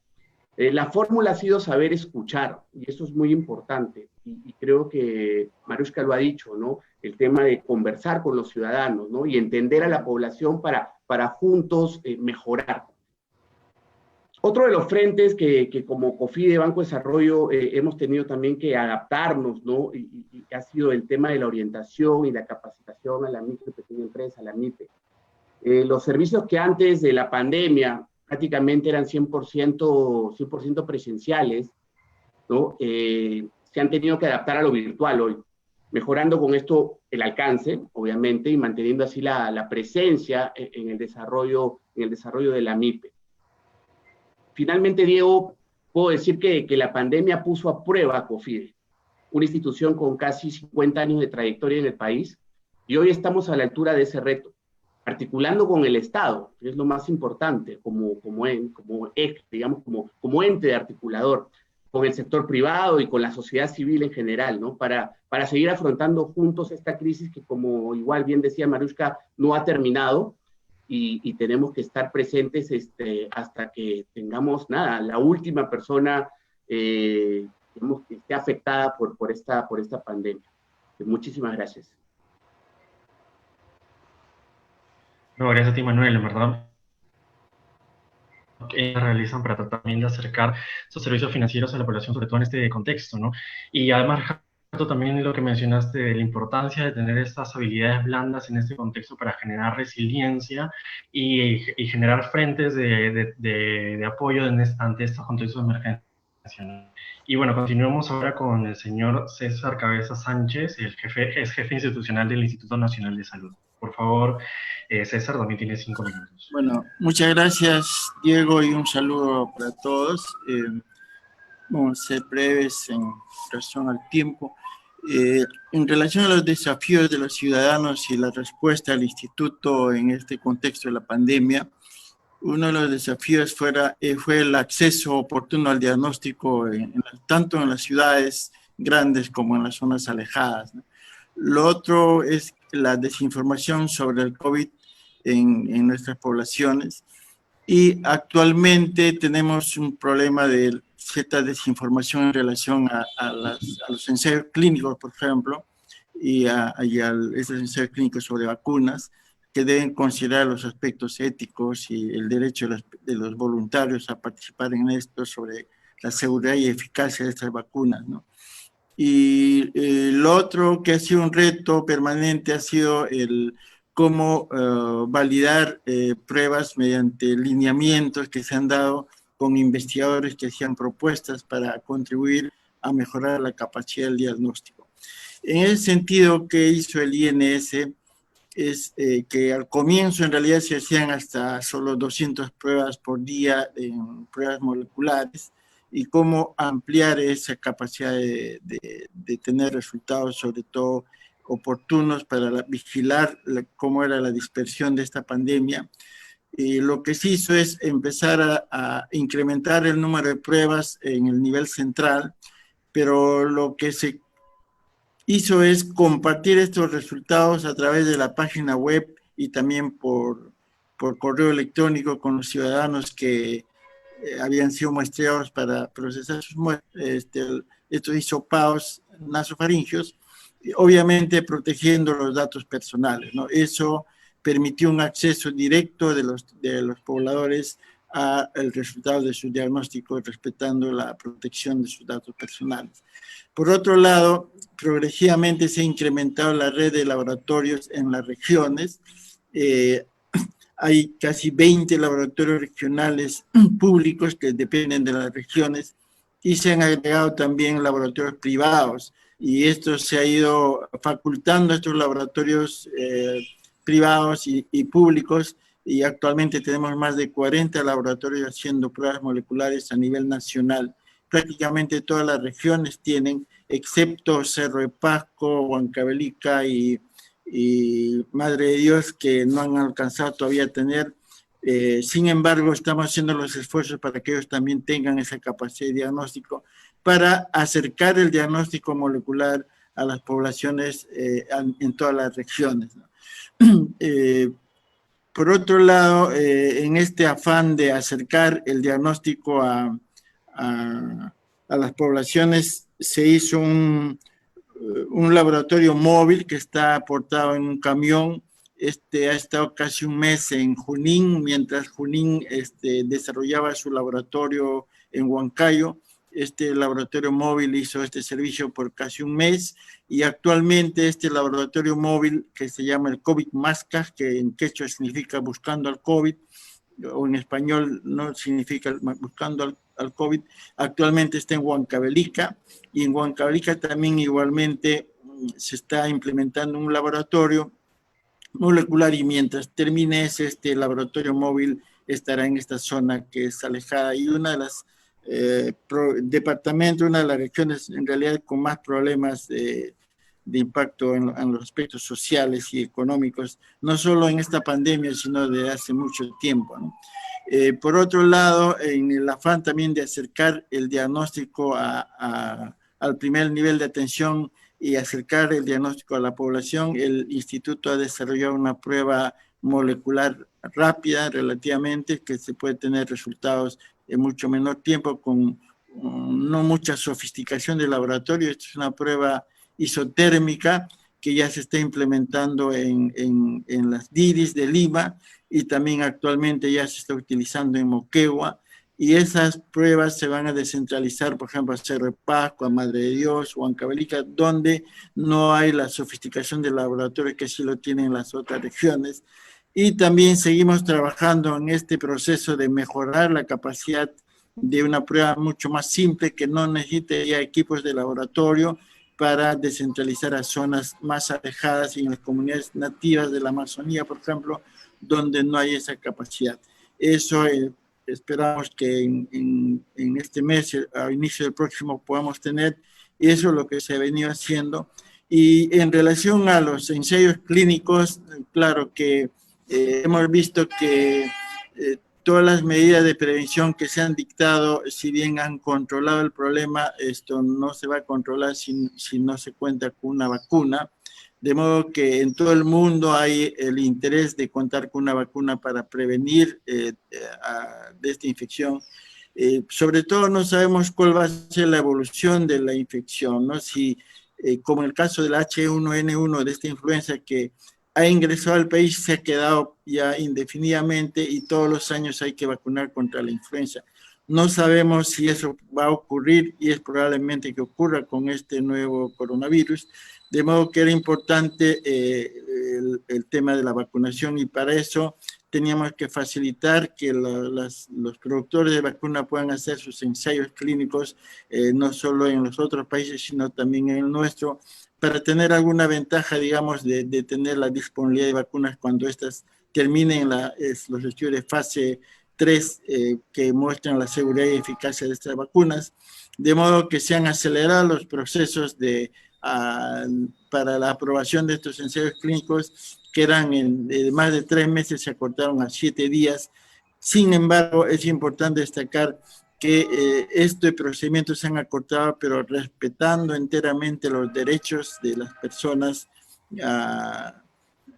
de participar estos voluntarios en estos ensayos clínicos, por un lado garantizando la calidad de las vacunas que van siendo ensayadas a través de la DIGEMIT también, que es el órgano normativo, la autoridad sanitaria, y el INS que autoriza estos ensayos clínicos. Entonces garantizamos el derecho de las personas a participar, preservar su seguridad para que estos ensayos se desarrollen y podamos tener como población una respuesta de inmunizarnos, y por otro lado las poblaciones, los voluntarios que participan en estos ensayos tengan la protección y la seguridad de, en lo posible, si ocurriera algún efecto adverso, y esa es la idea con esto de los ensayos clínicos. Esos son algunos de los aportes que se han hecho en relación al acercamiento que el INS tenía que dar a la población para mejorar la capacidad de diagnóstico y por lo tanto también mejorar la vigilancia y evitar que las personas también lleguen a los hospitales y a las unidades de cuidados intensivos, lo cual debiera ser con mayor énfasis, sobre todo en esta segunda etapa en la que estamos tratando de acercar más aún esa capacidad diagnóstica, y para también estos grupos como el TAITA y estas intervenciones que están haciendo, tener pruebas más disponibles. En este interín, al comienzo de la pandemia, en realidad no había esa capacidad, se tuvo que utilizar pruebas serológicas rápidas, que de alguna manera también han contribuido a brindar información sobre las tendencias que ha tenido esta pandemia y que tiene esta pandemia aún en nuestro país. Muchas gracias. Listo, César, en verdad, a mí muchísimas gracias por la participación, y también rescatar algo importantísimo, varias cosas importantes en realidad que has mencionado, ¿no? Primero, que brindar información oportuna tiene mucho poder, ¿no? Tiene el poder de cambiar comportamiento, y hay que saber brindar la información en el momento oportuno. Y por otro lado, es la importancia y también nuevamente el poder de compartir información abierta y acercar los diagnósticos a la población para poder tomar decisiones oportunas, ¿no? ¿Verdad? Muchísimas gracias por tus reflexiones. Y finalmente terminamos esta ronda, la primera ronda, con Jaime, director del proyecto MAMA. Jaime, también tiene 5 minutos, por favor. Tratemos de que no extendernos mucho. Bien, muchas gracias, Diego. Muchas gracias también a Concitec y a MIDIS por la invitación a integrar este panel. Voy a empezar un par de minutos explicando un poquito lo que es MAMA, porque a lo mejor algunos no conocen este proyecto. Este es un proyecto de innovación social que promueve la salud materno-infantil en el caso de las mujeres gestantes y las madres de niños menores de 12 meses, a través del envío de mensajes de texto, o a veces también son mensajes de voz, que dan consejos, digamos, a las madres y a las gestantes para que puedan llevar un buen embarazo y para que puedan desarrollar una crianza positiva, digamos, sobre los niños durante los primeros 12 meses de vida. De esta manera, lo que buscamos nosotros es mejorar indicadores de salud básicos, como por ejemplo, partos institucionales, lactancia materna exclusiva durante los primeros 6 meses de vida, vacunas completas durante los primeros 12 meses de desarrollo del bebé, asistencia a controles prenatales, etcétera, ¿no? Una cosa que nos parece fundamental cuando hemos diseñado este producto ha sido que sea innovador no solamente por el uso de la tecnología, que es una tecnología sencilla, que es el uso de mensajes de texto, ¿no es cierto?, que no requiere internet ni el acceso a un teléfono inteligente, sino que además la innovación consiste también en el acercamiento a la población desde un enfoque multidisciplinario, de tal modo que si bien es fundamental el aporte de las ciencias de la salud, ¿no?, el conocimiento médico que puede tener el doctor, digamos, la enfermera o la obstetra que trabaja en el centro de salud, también sea muy importante el apoyo de estos en la tecnología de la información, ¿no?, en este caso a través de una plataforma desarrollada para el envío de mensajes de texto de manera automatizada y correspondiente con la edad gestacional de la madre o la etapa de desarrollo en que se encuentra el recién nacido. A la vez, también creemos importante el apoyo también en estrategias de educación sanitaria para que la madre reciba algo que es fundamental durante esa etapa y que ustedes han señalado en distintos momentos, que es el de la información, ¿no? Se requiere acceso a la información para que ellas puedan tener conocimiento directo de qué es lo que tienen que hacer en los distintos momentos durante el embarazo, ¿no? Hablando de niños, está por acá. Sí, luego, una cuestión también que nos parece fundamental es el de generar capacidades, ¿no?, competencias en la madre, para que ella pueda desarrollar, digamos, un conocimiento que le permita, tanto a ella como a su entorno, proteger la salud durante esas etapas, ¿no? Es decir, la idea es que la madre participe, digamos, dentro de un sistema de protección del cuidado de la salud materno-infantil para que no dependa únicamente de las variables, por ejemplo, de infraestructura o acceso a servicios de salud, etc. Y hablando de ello, yo creo que algo que dijo Marusa Chocobar, que rescato de su participación, es que mostró un gráfico donde se señala cómo la expectativa por acceso a servicios tecnológicos que mejoren la salud es un tema bastante valorado, ¿no es cierto? Y por eso es que creemos que la estrategia del proyecto MAMA contribuye también a que pueda la madre acceder a estos servicios tecnológicos mediante el mensaje de texto, ¿no? Un desafío que hemos encontrado directamente en las comunidades de intervención justamente ha sido el de la mayor información sobre cómo la pandemia afecta al caso concreto de las gestantes y de las madres de niños pequeños, ¿no? Hemos sabido que en el tiempo transcurrido ha habido mucha información, todos hemos recibido inclusive por televisión, por radio, por otros medios, información directa sobre cómo prevenir el coronavirus, ¿no?, lavado de manos, distanciamiento social, etc.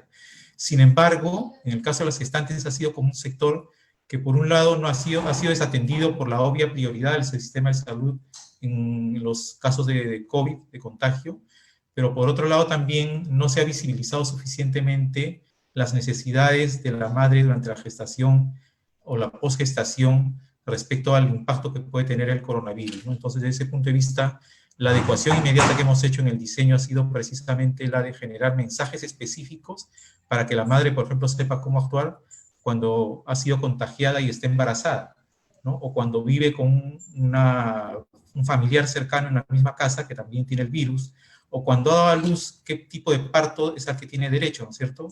Igual tiene que ser un parto institucional con el cuidado debido, las garantías de seguridad prestado por el personal de salud. O cuando ha dado a luz y ya nació el bebé, si es que está contagiada, debe o no amamantarlo, ¿no? Porque hay un tema de lactancia materna exclusiva que hay que respetar. Entonces, todos estos temas han sido traducidos en mensajes cortos de no más de 180 caracteres que se están enviando a las madres para que ellas puedan, en medio de la pandemia, poder, digamos, asegurar la calidad de vida tanto de ella como de sus hijos recién nacidos.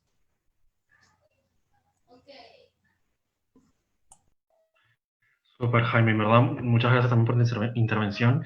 Y bueno, rescato la costo-efectividad, no puede tener esa intervención. Imagínense poder cambiar comportamientos y resultados finales con un mensaje de texto, ¿no?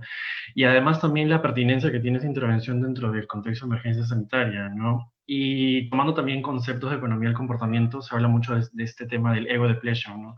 Que es el agotamiento del yo. Ahorita todos estamos pendientes del coronavirus, el COVID, me voy a enfermar. Y necesitamos de texto, un recordatorio de alguien que nos diga, hay otros temas en los cuales también tienes que enfocarte, ¿no? Como en la salud materna, la anemia, la desnutrición, ¿no? En verdad, muchas gracias.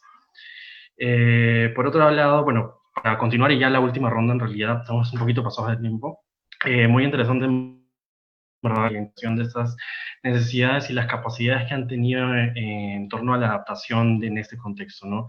Pero bueno, sabemos que luego de identificar estas necesidades se suele pasar a procesos de creación y co-creación de soluciones, ¿no? Como también se mencionó en las exposiciones. Luego de estos procesos se espera que también se implementen estas soluciones, ¿no? Y bueno, también desde la NILAB y desde otros laboratorios consideramos que la innovación termina en la implementación, ¿no? Si no se implementan las ideas, podemos hablar de buenas intenciones o buenas ideas, pero no estamos hablando de innovación. En ese sentido, le voy a hacer la última pregunta.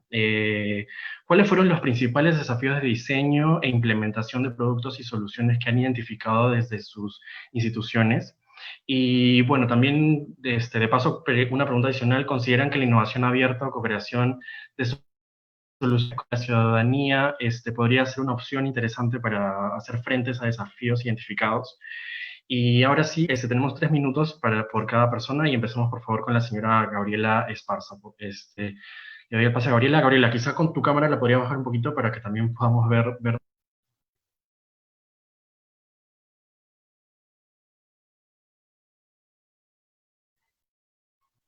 Gabriela.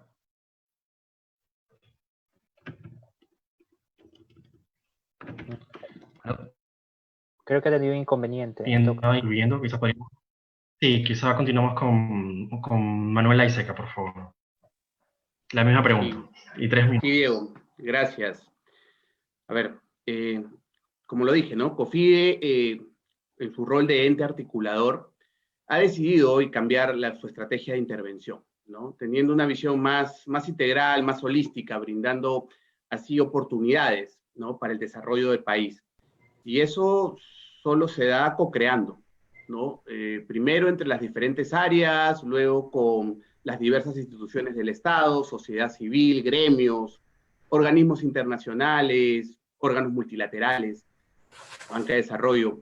Pero si no ponemos el foco en lo que se necesita, si no conocemos primero lo que realmente necesita el ciudadano de a pie, no habremos logrado ni aprendido nada. Esta crisis tenemos que verla como una oportunidad para conectar con lo que necesitamos y no necesitamos los peruanos.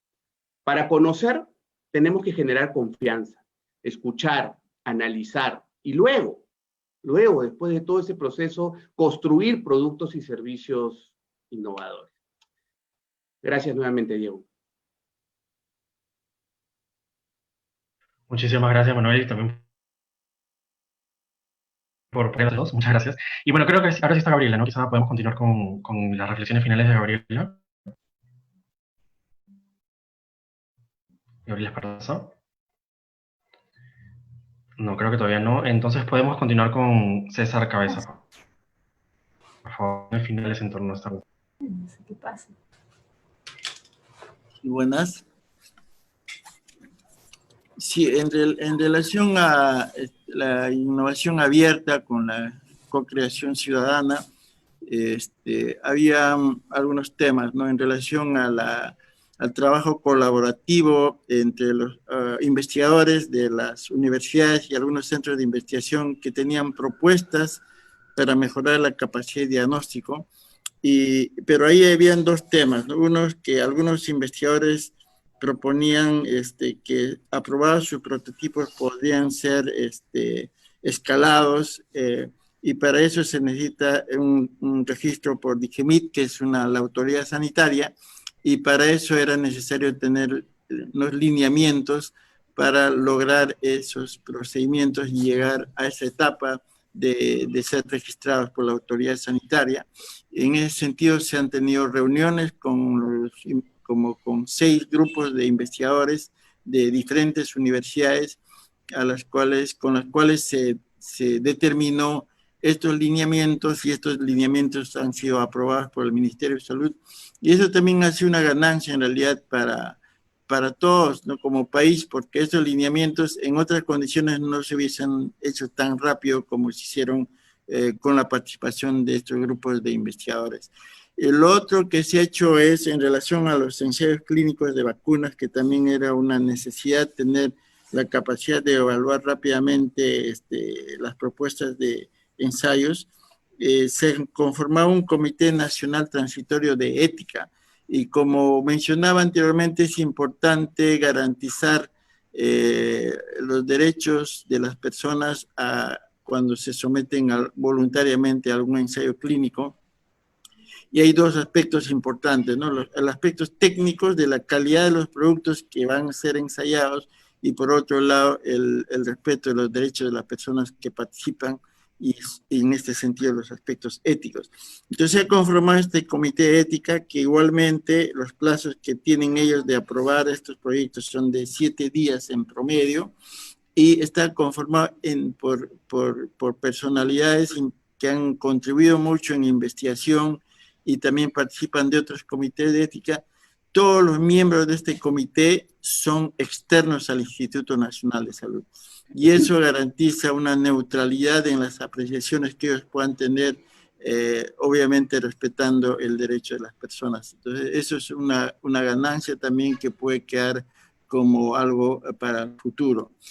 Por otro lado, en cuanto a la participación de los laboratorios públicos y privados, el instituto lo que ha hecho es facultar a ellos también bajo unos lineamientos que cumplan los criterios mínimos de bioseguridad, recursos humanos, infraestructura y la calidad de los procedimientos que hacen, y por eso es que hay más de 40 laboratorios que están procesando muestras y contribuyendo, tanto públicos como privados, al diagnóstico del coronavirus, y con ello contribuyendo tanto al diagnóstico de las personas como contribuyendo a la vigilancia de cómo evoluciona esta pandemia en nuestro país. Por otro lado, también en la misma lógica de la coparticipación de investigadores, se ha conformado una red de genómica, de estudios para ver cuál es el secuenciamiento genético de este virus, que está circulando en diferentes partes del país y en las Américas, y eso para que nos dé una idea cómo es que se está dispersando este virus, y si están habiendo mutaciones que puedan tener algunas consecuencias en el futuro, tanto en comportamiento clínico como con la protección contra este virus cuando se utilizan las vacunas. Entonces esta red también es un esfuerzo colaborativo entre más de 20 universidades que están interesadas en realizar esos estudios. Algunos ya lo están realizando, y el Instituto Nacional de Salud está sirviendo como coordinador de este grupo, y que estos resultados también se integren y no hayan duplicación en estos estudios, ¿no? Entonces, eso es un aspecto que se ha concretado con la formación de esta red genómica.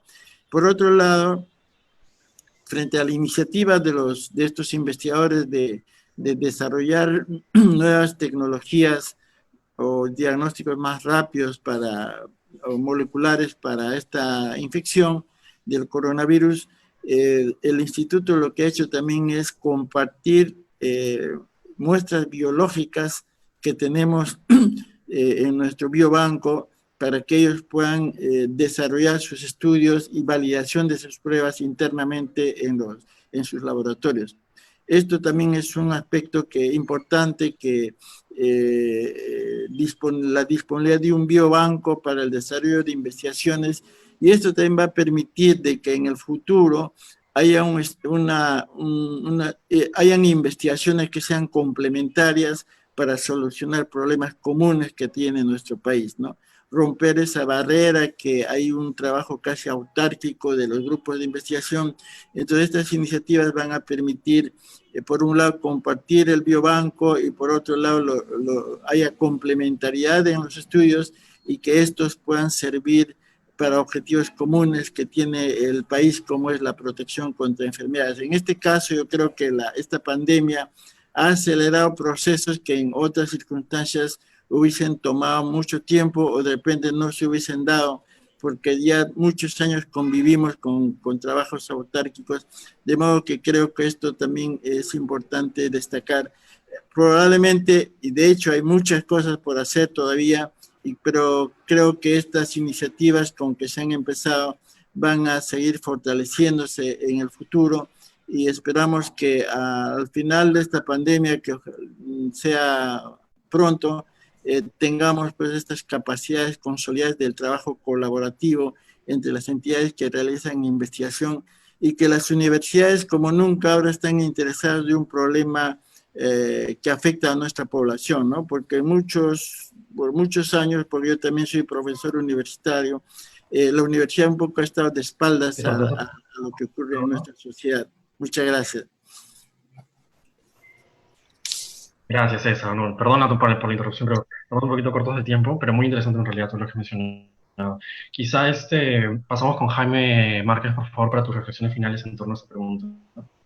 Sí, yo quisiera señalar dos desafíos en cuanto al diseño e implementación del servicio, que hemos tenido que ajustarlo, digamos, a partir del contexto de la pandemia, ¿no? El primero justamente es el del registro de las madres, que requería presencialidad. Es decir, cuando la madre iba al centro de salud a atenderse por embarazo o llevando a su niño, se registraba en ese momento bajo responsabilidad del enfermero o la obstetra que la atendiera. Esto ahora no se puede hacer, como sabemos, porque se ha restringido el acceso de las personas a los servicios de salud, y entonces eso supone el desafío de poder pensar en algunas estrategias de registro virtual, ¿no?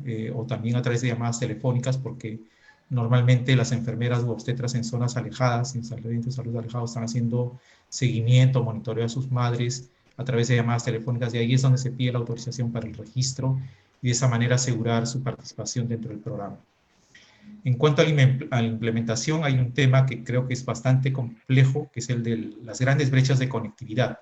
Últimamente estamos, por ejemplo, en un convenio con Petroperú, llegando a comunidades bastante alejadas de la zona donde está el oleoducto norperuano, ¿no? Las comunidades de Urarinas, las comunidades de Imasa y de Condorcanqui, ¿no? Que son muy alejadas, donde no llega internet, donde no llega absolutamente nada en algunos casos, ¿no? Entonces, ¿cómo responder ese desafío? Ha sido un tema que es un proceso muy interesante, porque lo estamos justamente en corresponsabilidad, digamos, con los ciudadanos, con los miembros de las comunidades, encontrando las estrategias adecuadas, ¿no? Ahí rescato algo que dijo Patricia Balbuena, ¿no? Cómo asegurar la participación para disminuir también la desconfianza del ciudadano muchas veces en el sistema, ¿no? O en los servicios del Estado. Entonces, a través de una serie de consultas, de coordinaciones, estamos, por ejemplo, traduciendo los mensajes al idioma Wajún o al idioma Cocama, en el caso de Urarinas, y además de ello, utilizando otras herramientas de comunicación, como pueden ser radios comunitarias, ¿no? O altoparlantes, ¿no? Ahí donde no llega la telefonía, ¿no? Es una tarea de repente para este sistema de gobierno digital del cual nos hablaba Marusha Chocobar, pero sí creo que hay que vencer todas esas dificultades y se puede hacer eso con la participación ciudadana, ¿no? Efectivamente, estamos aprendiendo mucho estas comunidades que viven en medio de serias dificultades, pero sin embargo están comprometidas, digamos, desde sus APUs, desde sus jefes, para lograr la derrota de esta pandemia, ¿no? Muchas gracias.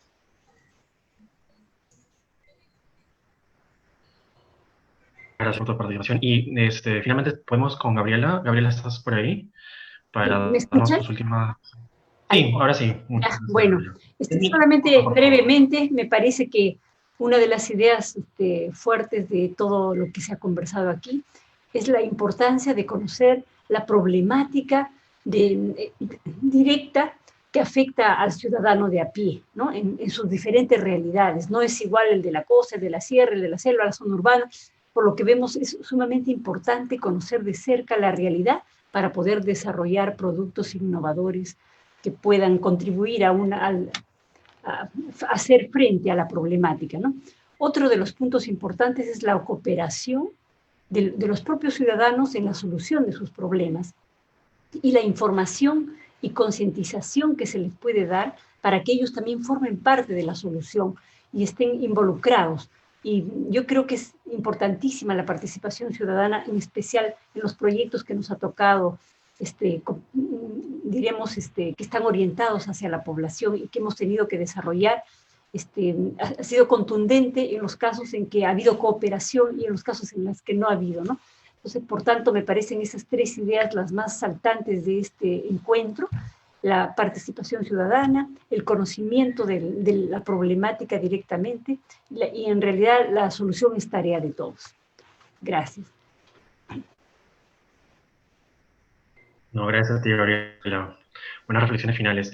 Y finalmente, para redondear un poco la plenaria, me gustaría así que pedirle a Ana Torre y a Patricia Balbuena que nos den en torno a lo que hemos conversado ahora último con los panelistas.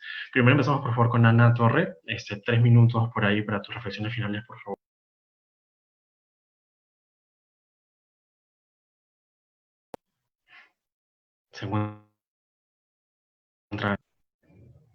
Si no, Patricia, podemos empezar contigo. Claro, sí, creo que es súper interesante cada una de las experiencias que se han presentado, ¿no? Con ganas de conocerlas. Yo conozco algunas un poquito más a profundidad que otras, pero creo que en general todos los que trabajamos tanto desde lo público y lo privado para resolver problemas públicos, más o menos hemos ido avanzando y nos hemos ido, digamos, adaptando a las nuevas metodologías también, ¿no? Todos sabemos que los productos que tenemos que entregar tienen que apuntar a resultados, ¿no? A resultados que en realidad significan cómo le cambiamos la vida a los ciudadanos y ciudadanas, ¿no? Cómo le resolvemos un problema público. Pero creo que el gran reto que ahora estamos viviendo y que la epidemia nos interpela, es básicamente no a cambiar la metodología de elaboración de los productos, sino al proceso al modelo de producción de los productos. Es decir, nosotros hemos trabajado y hemos aprendido cómo diseñar productos basados en nuestro modelo, por ejemplo, modelo basado en evidencia, digamos, ¿no? Que todavía ahí andamos, ¿no? Pero la parte importante que es la línea de producción de ese producto, ¿no? Donde requerimos, por ejemplo, ¿no? Lo que contaba Jaime, por ejemplo, que decía, ¿no? Oye, pero si el sistema de salud primaria no tiene ahorita la capacidad de registrar a gestantes, ¿cómo hacemos para que ese insumo pueda llevar al producto, digamos, ¿no? Entonces creo que el tema del modelo de producción donde el ciudadano esté en el centro, está en el centro del resultado, pero no está en el centro del modelo de producción del producto, ¿no? Entonces, ¿qué significa estar en el centro del modelo de producción? Significa conocer cuáles son las expectativas que tiene entre lo que quiere recibir versus lo que realmente le damos, por ejemplo, ¿no? O sea, una cosa es lo que diseñamos y creemos que desde lo público, por ejemplo, oye, esto es lo que te toca recibir, te gustará, no te gustará, pero esto es lo que hay porque acá la diversidad no tiene lugar, digamos, es público, el bien es público, el servicio es público, ¿no? Entonces, no hay el recojo en la producción misma de este producto, de este servicio, el tema de la intervención y la cara de la gente, ¿no? La voz de la gente, el interés de la gente. ¿Qué quiero? ¿Qué recibo? ¿Me gusta? ¿No me gusta? Esto es, ¿no? Esto me resuelve el problema o a lo mejor me lo empeora, ¿no? O incorporamos costos de transacción que antes la gente no los tenía, digamos, ¿no? Y que ahora los va a tener con el nuevo producto o servicio que le vamos a llevar. Entonces, ¿qué hacemos para poder incorporar o cambiar este modelo de producción? Yo creo que ahí hay que revisar primero las capacidades institucionales, ¿no? Nosotros como funcionarios o funcionarias públicas, o los que lo hemos sido, tenemos que cambiar nuestra cabeza para tratar de darle apertura a esto, ¿no? E incorporar nuestros modelos de producción, esto que llamamos la co-creación, digamos, ¿no? La innovación abierta, es decir, ¿a quién llamo? O sea, si yo además partir de una cosa muy elemental, que es que nosotros los funcionarios públicos a veces pensamos que lo sabemos todo, ¿no? Entonces, ¿yo para qué quiero escuchar al otro? Cuando en realidad el otro tiene tanto que enseñarme, ¿no es cierto? Y yo tampoco que darle, entonces hay un proceso ahí de retroalimentación interesante. Y obviamente también la epidemia nos muestra que tenemos que traer al sector privado, pero también tenemos que traer a la academia en un proceso conjunto, rápido, en tiempos de emergencia, o sea, es decir, en tiempos en los cuales el modelo de gestión burocrática normal que tenemos ya no puede dar, ya no es posible, digamos, ¿no? Entonces creo que eso es para mí el tema de las capacidades institucionales, el cambio de la cultura organizacional y el desarrollo de habilidades dentro de las entidades tanto públicas como privadas para poder que esos puentes, digamos, permitan tener los espacios y las oportunidades de aprendizaje, pero no solamente aprendizaje, sino de poder elaborar a partir de ese proceso caminos, digamos, que nos terminen de resolver el problema público, no desde lo que creemos que el ciudadano requiere, sino de lo que realmente necesita y lo que realmente pueda cambiarle la vida, que es a lo que finalmente aspiramos todos los actores que tenemos que ver con el tema social, ¿no? Entonces creo que eso es, ¿no? Entonces, muchísimas gracias también a todas las experiencias por haberlas repasado y de conocerlas un poquito más, algunas que no conocemos. Y gracias nuevamente por la invitación a la Semana de la Innovación. Gracias. Gracias a ti, Patricia, por tu participación. Y finalmente, bueno, tenemos a Ana Torre. Unos 2 minutos, por favor, para cerrar con tus apreciaciones finales, por favor, Ana. Sí, cómo no, muchísimas gracias. Ante todo, súper interesante la participación de todos los panelistas, definitivamente las soluciones que podamos nosotros el día de hoy haber planteado, bosquejado, va a quedar como una tarea conjunta.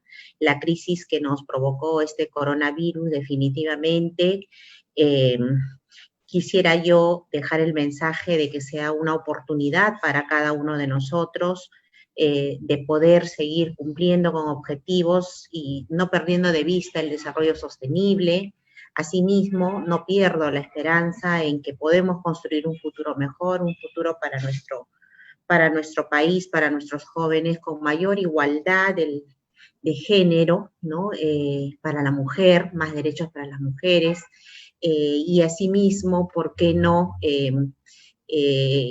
animar a que todos los individuos y que todos en conjunto trabajemos en ideas innovadoras de la mano con las entidades gubernamentales, quienes también, como bien dijo Patricia, tenemos que incluir en nuestros programas mecanismos de acercamiento, mecanismos que creen conciencia, capacitación, que nos comuniquemos mejor para que estas ideas de innovación, de construcción, de difusión, lleguen adecuadamente, bien fundamentada y sobre todo que finalmente podamos estar viendo los grandes resultados que todos esperamos. Muchísimas gracias, un saludo cordial para todos, mis mejores deseos de que todos nos mantengamos bien. Gracias. Diana, muchísimas gracias por esa reflexión. Bueno, igual, muchísimas gracias a todos y todas los participantes. Creo que ha sido una plenaria muy enriquecedora, donde se ha respondido muy claramente la pregunta principal, ¿no?, de esta plenaria, que es cómo podemos construir productos y servicios innovadores que atiendan eficazmente las necesidades sociales en este contexto. Responder a esa pregunta, primero saber las necesidades, qué se necesita y qué debemos entregar desde la perspectiva del usuario, no desde nuestra perspectiva. Y por otro lado, que a veces no lo podemos hacer todos solos, ¿no?, que necesitamos innovación abierta, procesos de co-creación con otras entidades y con otros sectores, ya mejor, ¿no? Y nada, además, claro, también incorporando mejoras en el proceso, ¿no? Hay que evaluar y luego mejorar cuando algo no ha salido tan bien, ¿no? En ese sentido, nuevamente muchas gracias a Concitec, a los participantes y a los presentadores y también a todo el equipo organizador. Muchísimas gracias. Agradecemos nuevamente a las autoridades asistentes, académicos, empresas, a los ejecutivos, investigadores y al público en general por haber atendido con entusiasmo la convocatoria del CONCITEC. Esperamos que este espacio haya logrado promover la innovación del país en todas sus aristas, así como lograr vínculos que sean una herramienta catalizadora de iniciativas, proyectos, alianzas y demás. Las presentaciones de los expositores estarán disponibles en la web del evento innovación.concitec.gov.pe y les pedimos que contesten la encuesta que hemos pasado hace unos minutos de satisfacción, con la cual podremos mejorar en el desarrollo de futuros eventos. También les recordamos que los talleres se están desarrollando de manera normal, tanto en la tarde, y comentarles que hoy a partir de las 5 de la tarde, continuando con el detalle de las acciones que se están realizando para la promoción de innovación que puedan impactar en la vida del ciudadano, se realizará el foro El Perú sí puede, respuestas tecnológicas locales a desafíos globales, presentando la plataforma Vincúlate y una muestra de iniciativas tecnológicas efectivas ante la emergencia sanitaria del COVID-19. Les agradezco su atención y nos vemos en la tarde. Espero puedan participar. Muchas gracias. Gracias, muchas gracias.